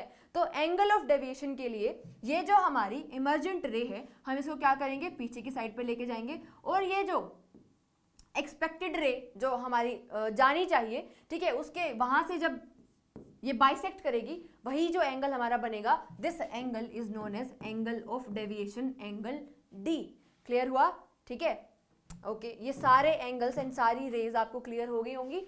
इंसिडेंट रे क्या होती है, रिफ्रैक्टेड रे, इमर्जेंट रे, एंगल ऑफ प्रिज्म क्या होता है, एंगल ऑफ प्रिज्म इज ये जो एंगल का फॉर्मेशन हो रहा है, this angle A is known as angle of prism. Clear. Angle of incidence हमें पहले से ही पता है, एंगल ऑफ रिफ्रैक्शन हमें समझ में आया। ये जो तीनों एंगल्स हैं ये किसके साथ बन रहे हैं, विद नॉर्मल, ठीक है। इसको आपको ध्यान रखना है कि नॉर्मल के साथ ही चेक करने हैं, ठीक है। फिर क्या है हमारा angle of deviation. Angle of deviation कैसे निकलेगा, कितना डेविएट कर रही है हमारी रे अपने पाथ से, उसको हम एक्स्ट्रापोलेट करके पीछे निकाल सकते हैं। क्लियर हुआ। अभी हम नेक्स्ट देखेंगे, देखो दिस इज इंपॉर्टेंट, यहां से क्वेश्चन पूछते हैं। This phenomena is very very important, ठीक है। डिस्पर्जन ऑफ लाइट बहुत इंपॉर्टेंट फिनोमेना है, ठीक है। अभी देखते हैं, देखो होता क्या है, इसकी डेफिनेशन देखेंगे, डेफिनेशन बहुत बार पूछते हैं। And this diagram is also very important, ठीक है, बहुत इंपॉर्टेंट डायग्राम है ये भी। तो देखो splitting of white light into band of 7 colors through a prism is known as dispersion of light. ठीक है, व्हाइट लाइट जब हम एक प्रिज्म के ऊपर डालते हैं तो वो जो व्हाइट लाइट है वो 7 कलर्स के अंदर क्या हो जाती है, बट जाती है, टूट जाती है, राइट। यानी कि इसका मतलब क्या हुआ कि वो जो व्हाइट लाइट हमने डाली है, व्हाइट लाइट इज सनलाइट, जो सनलाइट हमने इसके ऊपर डाली है, प्रिज्म के ऊपर इंसिडेंट की है, वो कितने कलर से बनी हुई है, 7 कलर्स से बनी हुई है। इसी स्प्लिटिंग ऑफ व्हाइट लाइट को हम क्या कहते हैं, splitting of white light into 7 colours को ही हम क्या कहते हैं, डिस्पर्जन ऑफ लाइट कहा जाता है। देखो यहाँ पे हमने क्या डाली है, व्हाइट लाइट, हमने व्हाइट लाइट को इंसिडेंट किया, जैसे ही ये ग्लास प्रिज्म के साथ, ग्लास प्रिज्म के ऊपर हमने डाली तो यहाँ पे क्या हुआ, यहाँ पे रिफ्रैक्शन का फिनोमिना हुआ, एंड यहाँ पे 7 कलर्स की बनी हुई हमारी व्हाइट लाइट, एंड हमको पता है कि रेड कलर की जो वेवलेंथ है वो डिफरेंट होगी, ठीक है, जो ब्लू कलर है उसकी वेवलेंथ डिफरेंट होगी, वॉयलेट की वेवलेंथ डिफरेंट होगी, ठीक है। अब जैसे ही रेयरर से डेंसर मीडियम में ये गया, ठीक है, मीडियम हमारा यहाँ पे चेंज हो गया है, ठीक है। अब डिफरेंट मीडियम के अंदर जो डिफरेंट कलर्स हैं उनकी वेवलेंथ तो डिफरेंट होगी, इसी वजह से यहाँ पे क्या हो जाता है, स्प्लिटिंग ऑफ 7 कलर्स यहाँ पे देखने को हमें विजिबल होता है। अब ये जो कलर्स होते हैं, ये 7 कलर कौन कौन से हैं, देखो ये होते हैं हमारे विबग्योर। विबग्योर का क्या मतलब हुआ, V for violet, I for indigo, blue, green, yellow, orange and red, ये 7 कलर्स होते हैं हमारी व्हाइट लाइट के अंदर। आपने न्यूटन्स डिस्क के बारे में पढ़ा होगा छोटी क्लासेस में, 8th या फिर 9th क्लास में आपने देखा होगा। जब हम डिस्क को, हमने एक डिस्क बनाई, ठीक है, हमने उस डिस्क के अंदर ये वाले 7 रंग कलर कर दिया, आप घर में भी आप इसको करके देख सकते हो, ठीक है। इस डिस्क के अंदर हमने 7 रंग इसमें कलर कर दिए विबग्योर, यानी कि वॉयलेट भी, Indigo, blue, green, yellow, orange, 7 colours को हमने क्या कर दिया, इसके अंदर डाल दिया। जब आप इस डिस्क को रोटेट करोगे फास्टली तो आपको ये डिस्क के अंदर कलर्स कैसे दिखाई देंगे, एक भी कलर दिखाई नहीं देगा, आपको ये डिस्क घूमती हुई कैसे दिखाई देगी, व्हाइट कलर की दिखाई देगी। इससे ये प्रूव होता है कि जो व्हाइट लाइट है वो किस चीज की बनी हुई है, 7 कलर्स की बनी हुई है, एंड उसी की स्प्लिटिंग को हम क्या कहते हैं, डिस्पर्जन ऑफ लाइट कहते हैं। क्लियर हुआ, ओके। इसमें इंपॉर्टेंट बात जो थी, जो हमें ध्यान रखनी है, वो ये है कि जो डिफरेंट कलर्स हैं उनकी जो वेवलेंथ है, वेवलेंथ वो क्या होती है, डिफरेंट होती है, ठीक है, डिफरेंट कलर की वेवलेंथ डिफरेंट होती है। इसी वजह से जैसे ही मीडियम चेंज होता है तो स्प्लिटिंग ऑफ कलर्स हो जाता है। अब वेवलेंथ आपको याद नहीं आ रहा होगा क्या होता है ना, जबकि आपको पता होना चाहिए क्योंकि हम क्लास 9th में पढ़ चुके हैं वेवलेंथ के बारे में, राइट। तो एक बार देख लेते हैं वेवलेंथ क्या होता है। देखो वेवलेंथ को हम रिप्रेजेंट करते हैं लैम्डा, ये सिंबल किसका है, लैम्डा का, ठीक है। अब वेव को कैसे रिप्रेजेंट करते हैं, देखो हम, दिस इज वेव, ये क्या है, वेव। अब यहां से लेके यहां तक का जो डिस्टेंस है इसको हम किससे रिप्रेजेंट करते हैं, लैम्डा से, यानी कि यही क्या है, हमारी वेवलेंथ है। क्लियर हुआ, पढ़ा हुआ है क्लास 9 में डिटेल में, तो अभी हम सिर्फ रिवीजन के लिए इतना ही इसको देख रहे हैं, अभी हम इसको आगे देखेंगे। देखो ओके, डिस्पर्जन ऑफ लाइट में आगे जो पॉइंट हमें देखना है वो है the various colour seen are, कौन कौन से कलर दिखाई देते हैं, violet, indigo, blue, green, yellow, orange and red, जो कि अभी मैं आपको बता चुकी हूँ। अब जो यहाँ पे इंपॉर्टेंट चीज हमें नोट करनी थी, ऑब्जर्व करनी थी, वो क्या है, जो रेड लाइट है वो सबसे लीस्ट बेंड होती है। हमने क्या देखा था यहाँ पे, देखो ये क्या हो रहा है, यहाँ पे बेंडिंग ऑफ लाइट तो हो रही है ना, ठीक है। जब बेंडिंग हो रही है तो यहाँ पे हम क्या ऑब्जर्व कर रहे हैं, देखो ये जो रेड लाइट है वो लीस्ट बेंड हो रही है, और यहाँ पे जो वॉयलेट लाइट है वो सबसे ज्यादा बेंड हो रही है। डेविएशन की अगर हम बात करें, देखो लाइट कैसी जानी चाहिए थी, सीधी जानी चाहिए थी, बट ये क्या कर रही है, डेविएट कर रही है। तो ज्यादा डेविएट कौन कर रही है, ये रेड कलर वाली ज्यादा, सॉरी जो रेड कलर वाली है वो क्या कर रही है, कम डेविएट कर रही है, राइट। ये तो सिर्फ इतना ही डेविएशन हुआ इसके अंदर तो, बट वॉयलेट के केस में देखो कितना ज्यादा डेविएशन हो गया है, यहां तक डेविएट ये कर गई है। तो इसका रीजन हमें समझना है कि जो वॉयलेट कलर है वो ज्यादा क्यों डेविएट कर रहा है, और जो हमारा रेड कलर है उसकी बेंडिंग कम क्यों है। ये डिपेंड करता है उस पर्टिकुलर कलर की वेवलेंथ के ऊपर, यानी कि लैम्डा के ऊपर ये डिपेंड करता है। एक चीज आप ध्यान रखना, देखो एक बार हम फिर से लिखते हैं, देखो VIBGYOR, ठीक है, दिस इज विबग्योर। जैसे हम वॉयलेट से रेड की साइड पे जाते हैं, जैसे जैसे वॉयलेट से रेड की साइड पे जाते हैं तो वेवलेंथ यानी कि लैम्डा, इसको लिख लो यहाँ पे, वेवलेंथ क्या करती है, इंक्रीज करती जाती है। वेवलेंथ क्या करेगी, इंक्रीज करती जाती है। यानी कि जो रेड कलर है उसकी वेवलेंथ ज्यादा है किसके कंपैरिजन में, वॉयलेट के कंपैरिजन में। वॉयलेट की जो वेवलेंथ है वो सबसे ज्यादा कम है। अब वेवलेंथ का मतलब क्या हुआ, देखो अगर मैं बनाऊं, ये मान लो रेड कलर के लिए मैं बना रही हूं, ठीक है, रेड कलर के लिए मैं बना रही हूं, ठीक है, और ये मैं बना रही हूं ब्लू के लिए,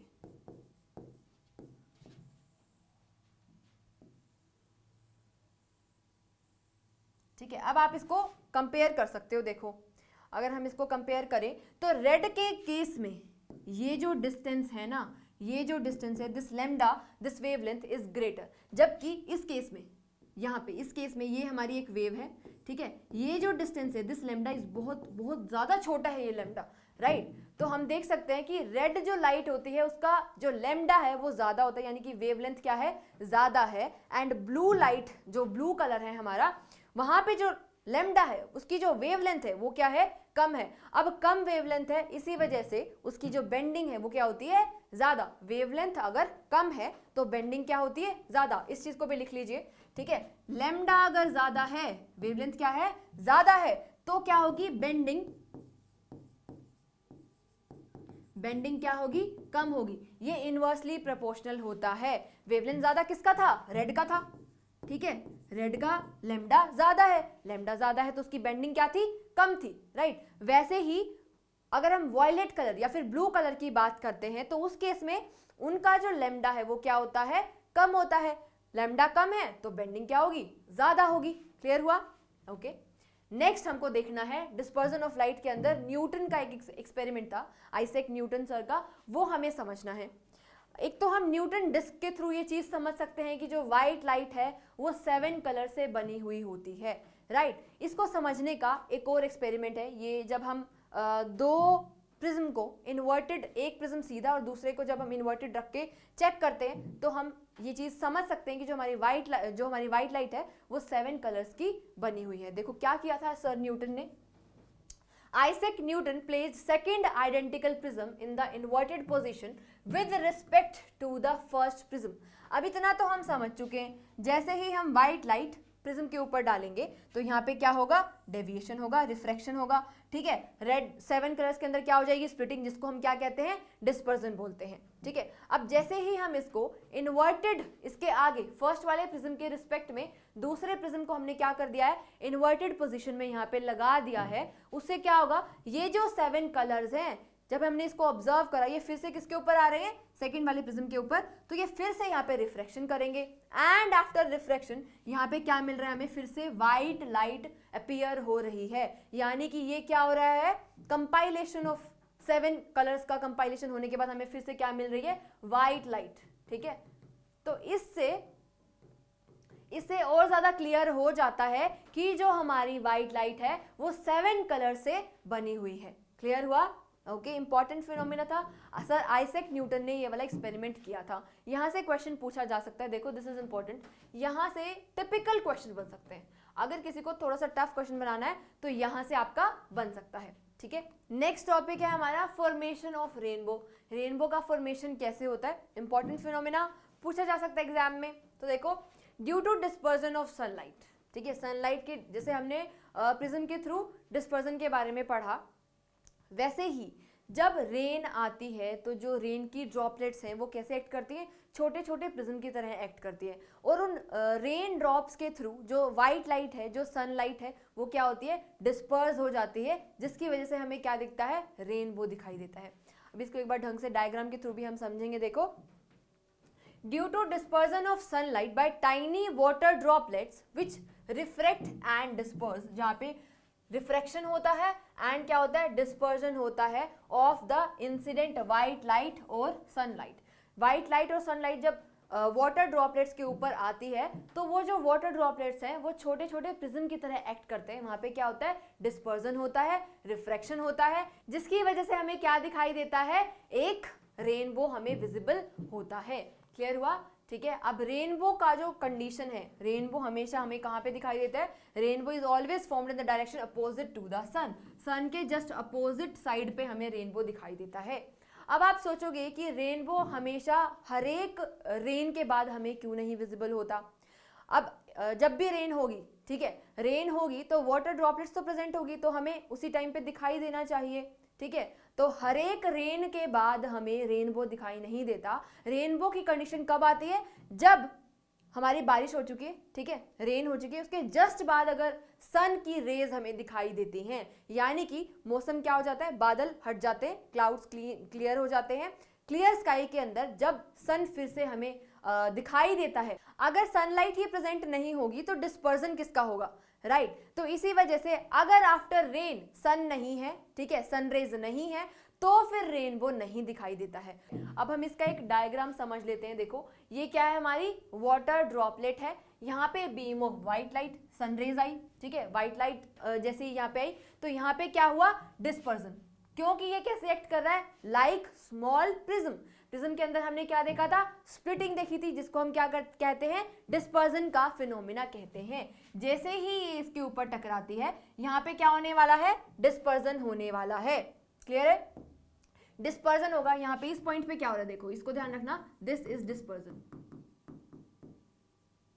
दिस इज डिस्पर्जन। यहाँ पे फिर से जो रे ऑफ लाइट है, व्हाइट लाइट है, वो किसके अंदर ब्रेक होने वाली है? 7 कलर्स, 7 कलर्स के अंदर ब्रेक हो जाएगी। कौन कौन से? विबग्योर।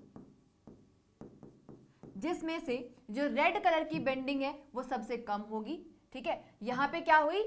हमारा डिस्पर्जन हुआ, एंड फिर अंदर जाके यहाँ पे क्या होता है? इंटरनल रिफ्लेक्शन ऑफ लाइट होता है, एंड फिर से यहाँ पे क्या होता है? इस पॉइंट पे क्या होता है? देखो यहाँ पे होता है हमारा रिफ्रैक्शन, रिफ्रैक्शन का फिनोमिना हुआ, एंड ये सातों कलर क्या आ जाते हैं? बाहर आ जाते हैं। यहाँ पे हम ले लेते हैं हमारा ब्लू कलर, ठीक है, ये हमने हमारा वॉयलेट कलर ले लिया। यहाँ से वॉयलेट कलर भी क्या होगा? यहाँ पे डिस्पर्जन होगा। सबसे पहले तो 7 कलर्स का डिस्पर्जन हुआ, ठीक है। इस पॉइंट पे क्या हो रहा है हमारा? Internal reflection.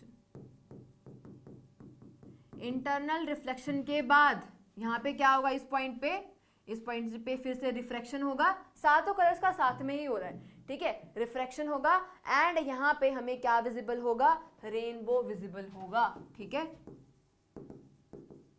तो यहाँ पे आपको ध्यान क्या रखना है? रेनबो फॉर्मेशन में 3 फिनोमिनाज यूज होते हैं। सबसे पहले यहाँ पे होगा डिस्पर्जन, ठीक है, फिर अंदर यहाँ पे क्या होता है? इंटरनल रिफ्लेक्शन होता है, अंदर से ही क्या होता है? रिफ्लेक्शन होता है सातों कलर्स का, और उसके बाद फाइनली यहाँ पे क्या होता है? थर्ड क्या है हमारा? रिफ्रैक्शन, एंड फिर हमें क्या विजिबल होता है? रेनबो विजिबल होता है। ये डायग्राम भी आपको आना चाहिए। तीनों फिनोमिनाज, 3 कौन कौन से फिनोमिनाज होते हैं आपको ये पता होना चाहिए इसके अंदर। नेक्स्ट हम देखते हैं एटमॉस्फेरिक रिफ्रैक्शन क्या होता है। अब इस फिनोमेना की जब हम एप्लीकेशंस देखेंगे तो आपको बहुत इंटरेस्टिंग लगेगा।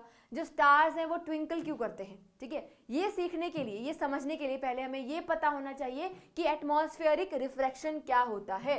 तो देखो, the refraction of light taking place in the atmosphere is known as atmospheric refraction. Simple है, जो रिफ्रैक्शन ऑफ लाइट हो रहा है एटमॉस्फेयर के डिफरेंट लेयर्स के थ्रू, उसी को ही हम क्या कहते हैं? एटमॉस्फेरिक रिफ्रैक्शन कहते हैं। सिंपल, ठीक है। नेक्स्ट पॉइंट देखो, atmospheric refraction is responsible for various phenomenas. कौन कौन से फिनोमिना के लिए रिस्पॉन्सिबल है? पहला है ट्विंकलिंग ऑफ स्टार्स। जो स्टार्स आपको ट्विंकल करते हुए दिखाई देते हैं उसके लिए कौन सा फिनोमिना रिस्पॉन्सिबल है? Atmospheric refraction. इंपॉर्टेंट है। नेक्स्ट जो है एडवांस्ड सनराइज, यानी कि अभी सनराइज होता नहीं है, ठीक है। डेली जब सनराइज आपको दिखाई देता है, मान लो आपको 6 बजे आपको सनराइज दिखाई दे रहा है, बट वो रियलिटी में 6 बजे सनराइज नहीं हो रहा है। वो रियलिटी में हॉरिजन के ऊपर जब सन आएगा तो उसको 2 मिनट अभी और लगेंगे। यानी कि एडवांस्ड सनराइज हमें क्यों विजिबल होता है? पहले ही सनराइज होता हुआ हमें दिखाई देता है, जबकि एक्चुअली में वहां पे सनराइज नहीं होता है। इसका रीजन भी क्या है? एटमॉस्फेरिक रिफ्रैक्शन है। दूसरा जो फिनोमिना है वो क्या है? Delayed sunset. सनसेट होने के बाद भी हमें थोड़ी देर तक, यानी कि अगर मैं आपको एग्जैक्ट टाइम बताऊं तो 2 मिनट तक हमें सन दिखाई देता है। उसका रीजन भी क्या है? एटमॉस्फेरिक रिफ्रैक्शन है। अब एक एक करके सारे फिनोमिनास को हम समझने वाले हैं। पहला है हमारा ट्विंकलिंग ऑफ स्टार्स। अब हमको पता है कि एटमॉस्फेयर के अंदर डिफरेंट लेयर्स होती हैं। जो सबसे नीचे वाली लेयर होती है वो क्या होती है, डेंसर होती है। अब मीडियम जो है हमारे एटमॉस्फेयर का वो तो चेंज होता रहेगा, राइट। अगर कहीं पे एयर जो है वो काफी गर्म है तो उसकी वजह से क्या हो जाएगा, वहां पे कभी कहीं पे जो एयर है वो क्या होगी, गर्म होगी, कहीं पे क्या होगी, ठंडी होगी। उसकी वजह से एटमॉस्फेयर जो है वो कभी भी स्टैटिक नहीं रहता, इस चीज को आपको ध्यान रखना है। दूसरी चीज आपको पता होनी चाहिए वो क्या है, रिफ्रैक्टिव इंडेक्स जब हम ऊपर से नीचे की लेयर्स में आते हैं तो क्या करता है, इंक्रीज करता है। यानी कि जो मीडियम है नीचे आते आते क्या होता जाता है, डेंसर होता जाता है। ये ज्यादा डेंसर है, ये क्या है हमारा रेयर मीडियम है। तो नीचे से ऊपर की साइड पे ऊपर से जब हम नीचे आते हैं तो डेंसिटी क्या करती जाती है, इंक्रीज करती जाती है। यानी कि रिफ्रैक्टिव इंडेक्स क्या करता है, इंक्रीज करता है।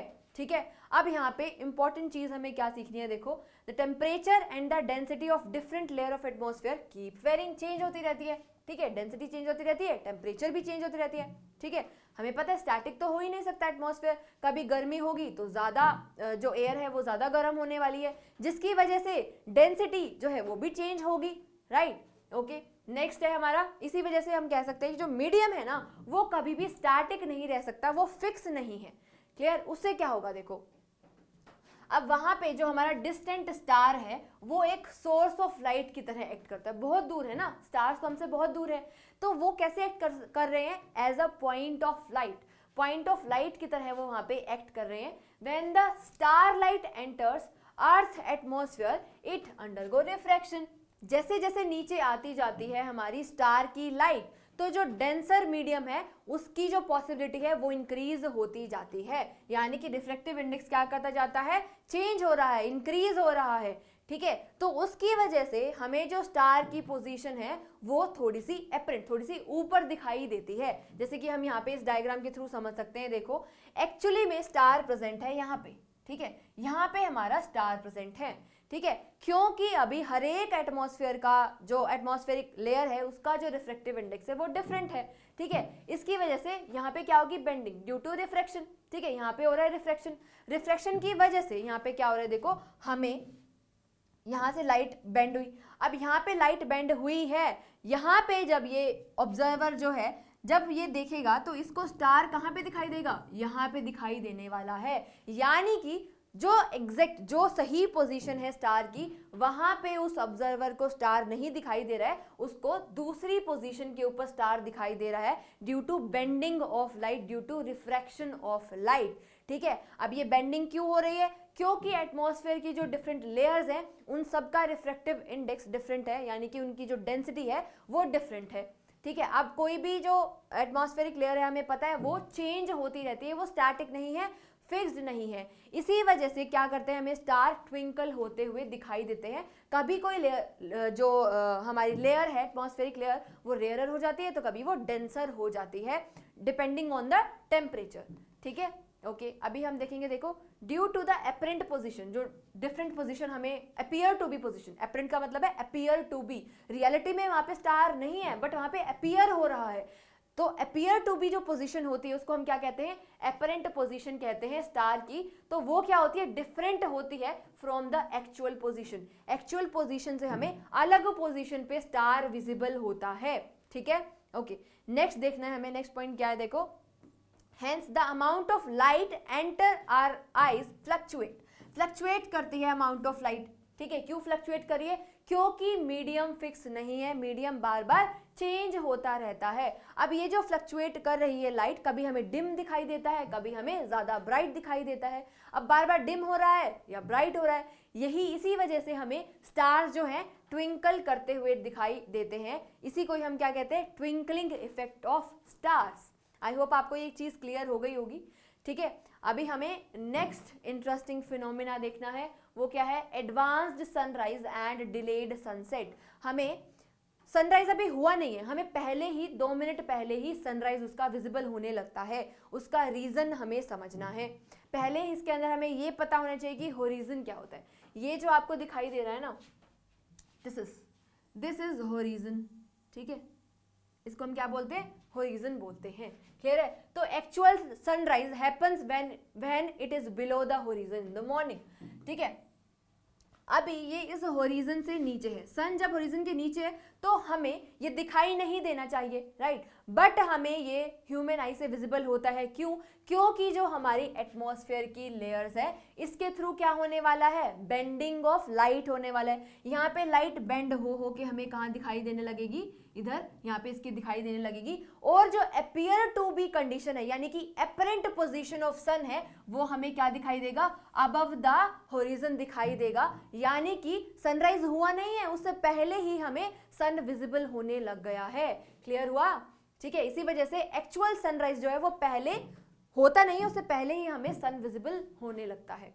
ठीक है, तो इसका रीजन क्या है, atmospheric refraction, refraction of light की वजह से। अब ये जो लेयर्स है एटमॉस्फेयर की, इनका जो मीडियम है वो स्टैटिक नहीं होता, हमें पता है। यहाँ पे जो डेंसिटी है, रिफ्रैक्टिव इंडेक्स है, वो चेंज होता रहता है। Atmospheric refraction is the main important thing, जिसकी वजह से हमें एडवांस्ड सनराइज दिखाई देता है एंड डिलेड सनसेट दिखाई देता है। ठीक है, ओके, इसके बारे में थोड़ा सा डिटेल में पढ़ेंगे। देखो, the rays of light from the sun below the horizon reaches our eye because of refraction of light due to atmospheric refraction. ठीक है, this is due to the atmospheric refraction, हमें पता है। ठीक है, because of this सन हमें 2 minute पहले ही visible होने लगता है। ये टाइम इंपॉर्टेंट है, यहाँ से क्वेश्चन पूछा जा सकता है, आपसे पूछ सकते हैं कि कितनी देर पहले हमें सनराइज दिखाई देने लगता है। तो हमें 2 मिनट पहले, 2 मिनट्स की पहले ही अर्लियर हमें सनराइज विजिबल हो जाता है। क्लियर हुआ? नेक्स्ट है हमारा, नेक्स्ट फिनोमिना जो हमें पढ़ना है वो है स्कैटरिंग ऑफ लाइट। लाइट की स्कैटरिंग क्या होती है? टिंडल इफेक्ट आपने क्लास 9th के अंदर पढ़ा है, राइट, मैंने पढ़ाया है आपको। ठीक है, तो स्कैटरिंग ऑफ लाइट का क्या मतलब होता है? देखो, इसकी डेफिनेशन इंपॉर्टेंट है, पूछ सकते हैं, तो डेफिनेशन एक बार देख लेते हैं क्या होती है।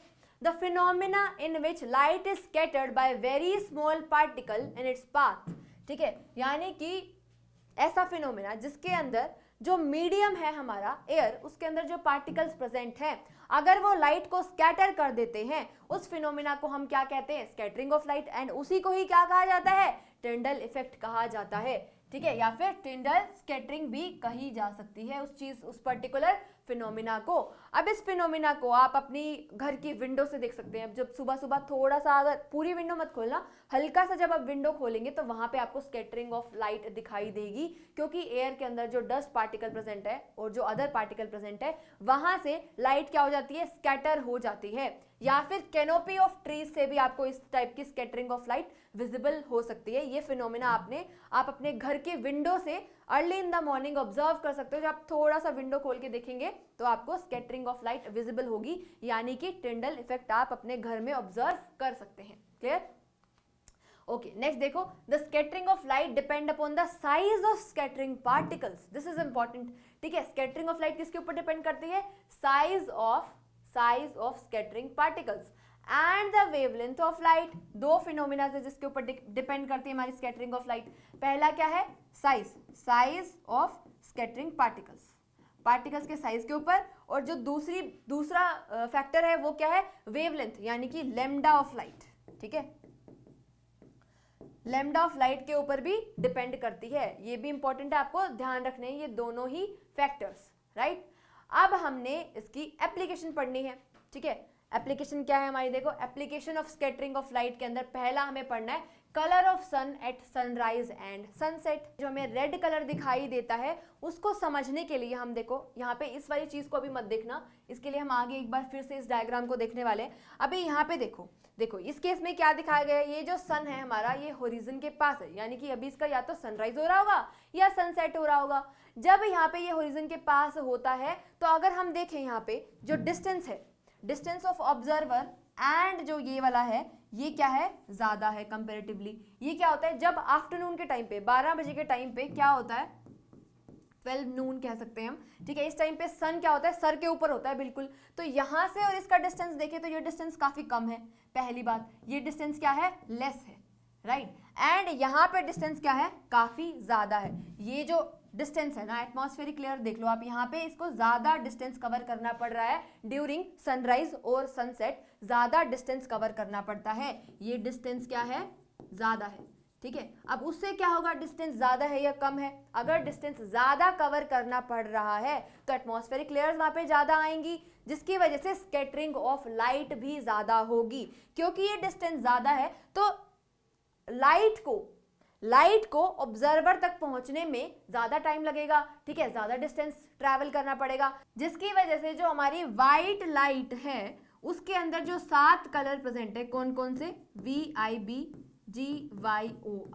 ठीक है, इसमें जो 7 कलर प्रेजेंट है, ये सातों के सातों कलर क्या हो जाते हैं, डिस्पर्स, स्कैटर करना स्टार्ट करते हैं। अब हमको पता है कि रेड कलर की जो वेवलेंथ है वो सबसे ज्यादा है, एंड जो violet, indigo, blue, green colours हैं, इनकी कंपैरेटिवली रेड एंड ऑरेंज के कंपैरिजन में जो वेवलेंथ है वो क्या होती है, कम होती है। अब जिसकी वेवलेंथ कम होती है वो बहुत इजीली स्कैटर हो जाते हैं एटमॉस्फेरिक पार्टिकल्स के थ्रू। एटमॉस्फेयर के अंदर क्या प्रेजेंट है, पार्टिकल्स प्रेजेंट है, जो क्या करेंगे, स्कैटरिंग ऑफ लाइट करेंगे। अब वो जो पार्टिकल्स का साइज है वो क्या है, स्मॉल। जो स्मॉल साइज के पार्टिकल्स होते हैं वो स्मॉलर वेवलेंथ वाली लाइट को प्रॉपरली स्कैटर कर पाते हैं। अब हमको पता है कि जो रेड कलर है इसका जो लैम्डा है, इसकी जो वेवलेंथ है वो तो ज्यादा है, तो इस वजह से जो रेड कलर है वो हमारा बहुत दूर तक, बहुत ज्यादा डिस्टेंस तक ट्रेवल कर पाता है विदाउट स्कैटरिंग, ठीक है। तो ब्लू कलर, इंडिगो, वायलेट, ये सब कलर क्या हो जाते हैं, हमारे स्कैटर हो जाते हैं स्काई के अंदर। इसी वजह से हमें स्काई भी ब्लू कलर का दिखाई देता है। इसको हम आगे देखने वाले हैं, यहाँ से क्वेश्चन भी पूछा जाता है, व्हाई स्काई अपीयर ब्लू, ठीक है। बट यहाँ पे जो मेन चीज हमें सीखनी है वो ये है, क्योंकि रेड कलर का जो वेवलेंथ है वो ज्यादा है, इस वजह से वो स्कैटर नहीं हो पाता एंड ज्यादा टाइम तक, ज्यादा डिस्टेंस कवर कर लेता है। इसी वजह से सनराइज एंड सनसेट के टाइम पे हमें जो सन है वो रेडिश इन कलर दिखाई देता है। आई होप आपको ये चीज क्लियर होगी। अभी हम इसको नेक्स्ट देखेंगे, देखो नेक्स्ट पॉइंट के थ्रू समझते हैं। Light from the sun near the horizon passes through the thicker layers, जो लेयर्स हैं वो ज्यादा होती है क्योंकि डिस्टेंस ज्यादा है, thicker layer of airs and cover the larger distance को कवर करता है, ठीक है, अर्थ एटमॉस्फेयर में बिफोर रीचिंग आवर आईज और before reaching the eyes of observer, ठीक है, ज्यादा डिस्टेंस कवर करना पड़ता है। तो वहां पे क्या होता है, most of the blue light क्या हो जाती है, स्कैटर हो जाती है, क्योंकि उसकी जो वेवलेंथ है वो क्या है, शॉर्ट है, स्मॉल, छोटी वेवलेंथ होती है, उसकी जो लैम्डा है वो क्या होता है, शॉर्टर होता है। अब जो शॉर्टर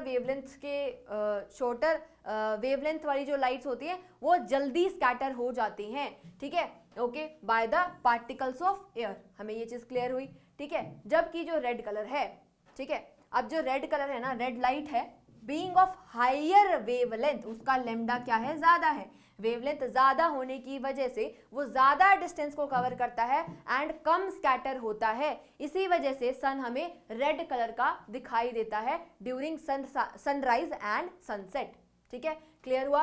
अब हमको हमारा नेक्स्ट फिनोमिनन पढ़ना है, किसके अंदर, वही स्कैटरिंग ऑफ लाइट के अंदर। Why is the colour of sky blue, blue colour का हमें स्काई क्यों विजिबल होता है, इंटरेस्टिंग है, राइट। तो ड्यूरिंग डे टाइम पे the sky appears blue, blue colour का दिखाई देता है। This is because the size of particle in the atmosphere is smaller. वही सेम रीजन है जो भी मैंने आपको पीछे बताया, रेडिश वाले, जब जो सन है वो हमें रेडिश क्यों दिखाई देता है, राइट, स्मॉलर है, किसका, वेवलेंथ, पार्टिकल्स का साइज स्मॉल है। सबसे पहले तो पार्टिकल्स जो हैं एयर के अंदर, जो पार्टिकल्स प्रेजेंट हैं वो क्या है, स्मॉल है, ठीक है, उनका साइज क्या है, स्मॉल। अब जो वेवलेंथ है, विबग्योर जो है, उसमें जो ब्लू कलर है, जो वायलेट कलर है, उनका वेवलेंथ क्या होता है, स्मॉल होता है। अब वो बहुत इजीली स्कैटर हो जाती है, इसी वजह से हमें स्काई कैसे दिखाई देता है, ब्लू इन कलर दिखाई देता है। These are more effective in scattering light of shorter wavelength. Small air के पार्टिकल्स शॉर्टर वेवलेंथ की लाइट को प्रॉपरली स्कैटर कर पाते हैं। क्लियर हुआ, देखो इस तरीके का हमारा स्काई ब्लू कलर का दिखाई देता है। क्लियर हुआ। नेक्स्ट पॉइंट क्या है हमारा, when sunlight passes through the atmosphere, यहाँ पे फाइन करना, fine particles in the air scatter blue light को स्कैटर कर देते हैं, ठीक है। इसी वजह से हमें जो स्काई है वो ब्लू दिखाई देता है, ठीक है, क्योंकि स्मॉल पार्टिकल्स स्मॉल वेवलेंथ की लाइट को क्या कर पाते, ज्यादा प्रॉपरली स्कैटर कर पाते। यही यहाँ पे एक इंपॉर्टेंट कॉन्सेप्ट था। क्लियर। नेक्स्ट हमें देखना है कि आफ्टरनून के टाइम पे, दोपहर को जब हम देखते हैं तब हमें सन तो रेड नहीं दिखाई देता, ठीक है, तब हमें व्हाइटिश अपीयरेंस क्यों आती है सन की, ये भी इंपॉर्टेंट क्वेश्चन है, ठीक है। अब हम यहाँ पे इसको देखने वाले हैं। देखो, जब बिल्कुल सर के ऊपर होता है ना, ओवरहेड जब होता है सन, ठीक है, तब यहाँ पे इसको एटमॉस्फेरिक लेयर को कम, यहाँ पे जो डिस्टेंस एटमॉस्फेरिक लेयर्स का वो क्या हो जाता है, कम होता है। कम होने की वजह से उसको लेसर डिस्टेंस ट्रैवल करना पड़ता है, ठीक है। ये पहली बात तो ये, यहाँ पे डिस्टेंस हमें कम कवर करना पड़ रहा है, ये आपको ध्यान रखना है। अब देखो, at noon the sun is overhead, पता है हमें सन कहाँ पे, हमारे सर के ऊपर है, ठीक है, and sunlight would travel shorter distance. Distance कैसा ट्रैवल करना पड़ेगा, शॉर्ट डिस्टेंस ट्रैवल करना पड़ेगा रिलेटिवली थ्रू द एटमॉस्फेयर, ठीक है। जब हम कंपेयर करते हैं उसको कहाँ से, सनराइज और सनसेट के कंपैरिजन में, तो यहाँ पे शॉर्टर डिस्टेंस हमें कवर करना पड़ता है। तो उससे क्या होगा, तो इसी वजह से आफ्टरनून के टाइम पे sun appears white as only little blue and violet colours are scattered. बहुत कम जो हमारा जो वायलेट एंड ब्लू कलर है वो बहुत कम स्कैटर हो पाता है, क्योंकि डिस्टेंस ही कम है, कम पार्टिकल्स उसको मिल रहे हैं रास्ते में जब हमारी रे ऑफ लाइट एंटर कर रही है एटमॉस्फेयर के अंदर। क्लियर हुआ। इसी वजह से आफ्टरनून के टाइम पे हमें सन का जो कलर है वो वाइटिश अपीयरेंस हमें दिखाई देती है। क्लियर हुआ। नेक्स्ट, ओके, ये है हमारे कुछ क्वेश्चंस, आपके एनसीईआरटी के ये क्वेश्चंस है। ये चैप्टर काफी इंटरेस्टिंग था, राइट। तो अभी हम कुछ क्वेश्चंस देख लेते हैं इसके फटाफट से। तो सारे फिनोमिनाज आपको समझ में आ गए होंगे। इनके डायग्राम्स को भी एक बार देख लेना। डायग्राम के थ्रू अगर आप फिनोमिना को समझोगे तो आपको ज्यादा अच्छे से क्लियर होगा, राइट। तो एक बार इसका क्वेश्चन देखते हैं। देखो, फर्स्ट क्वेश्चन क्या है, the eye can focus object at different distance by adjusting the focal length of eye lens. This is due to, किसकी वजह से होता है ये, देखो। तो एडजस्टिंग ऑफ फोकल लेंथ को हम क्या कहते हैं, देखो यहाँ पे क्या पूछा हुआ है, adjusting of focal length. Focal length को एडजस्ट करने के लिए जो हम फिनोमेना कहते हैं वो क्या होता है, अकोमोडेशन, पावर ऑफ अकोमोडेशन।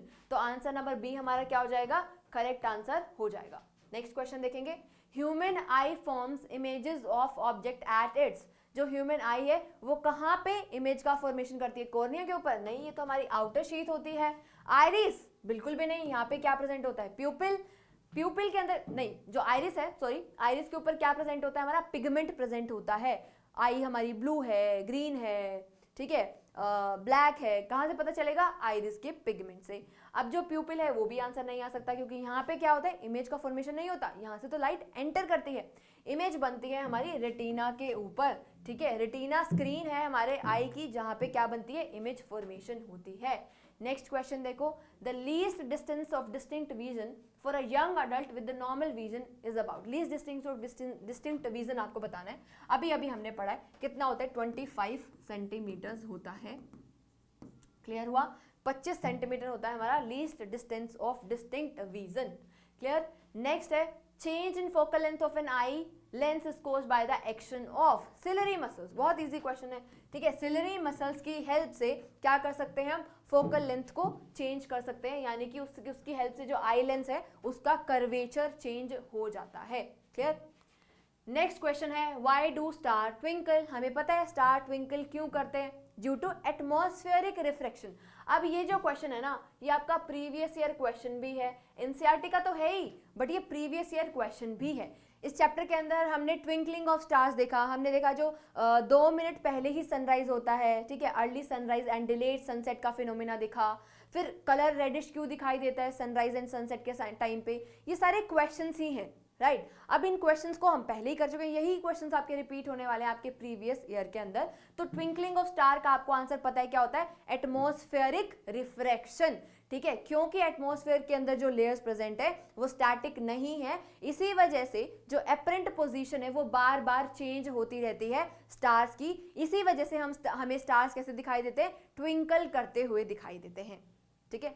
तो आई होप आपको ये चैप्टर बहुत अच्छे से क्लियर हुआ होगा। Thank you for watching this video.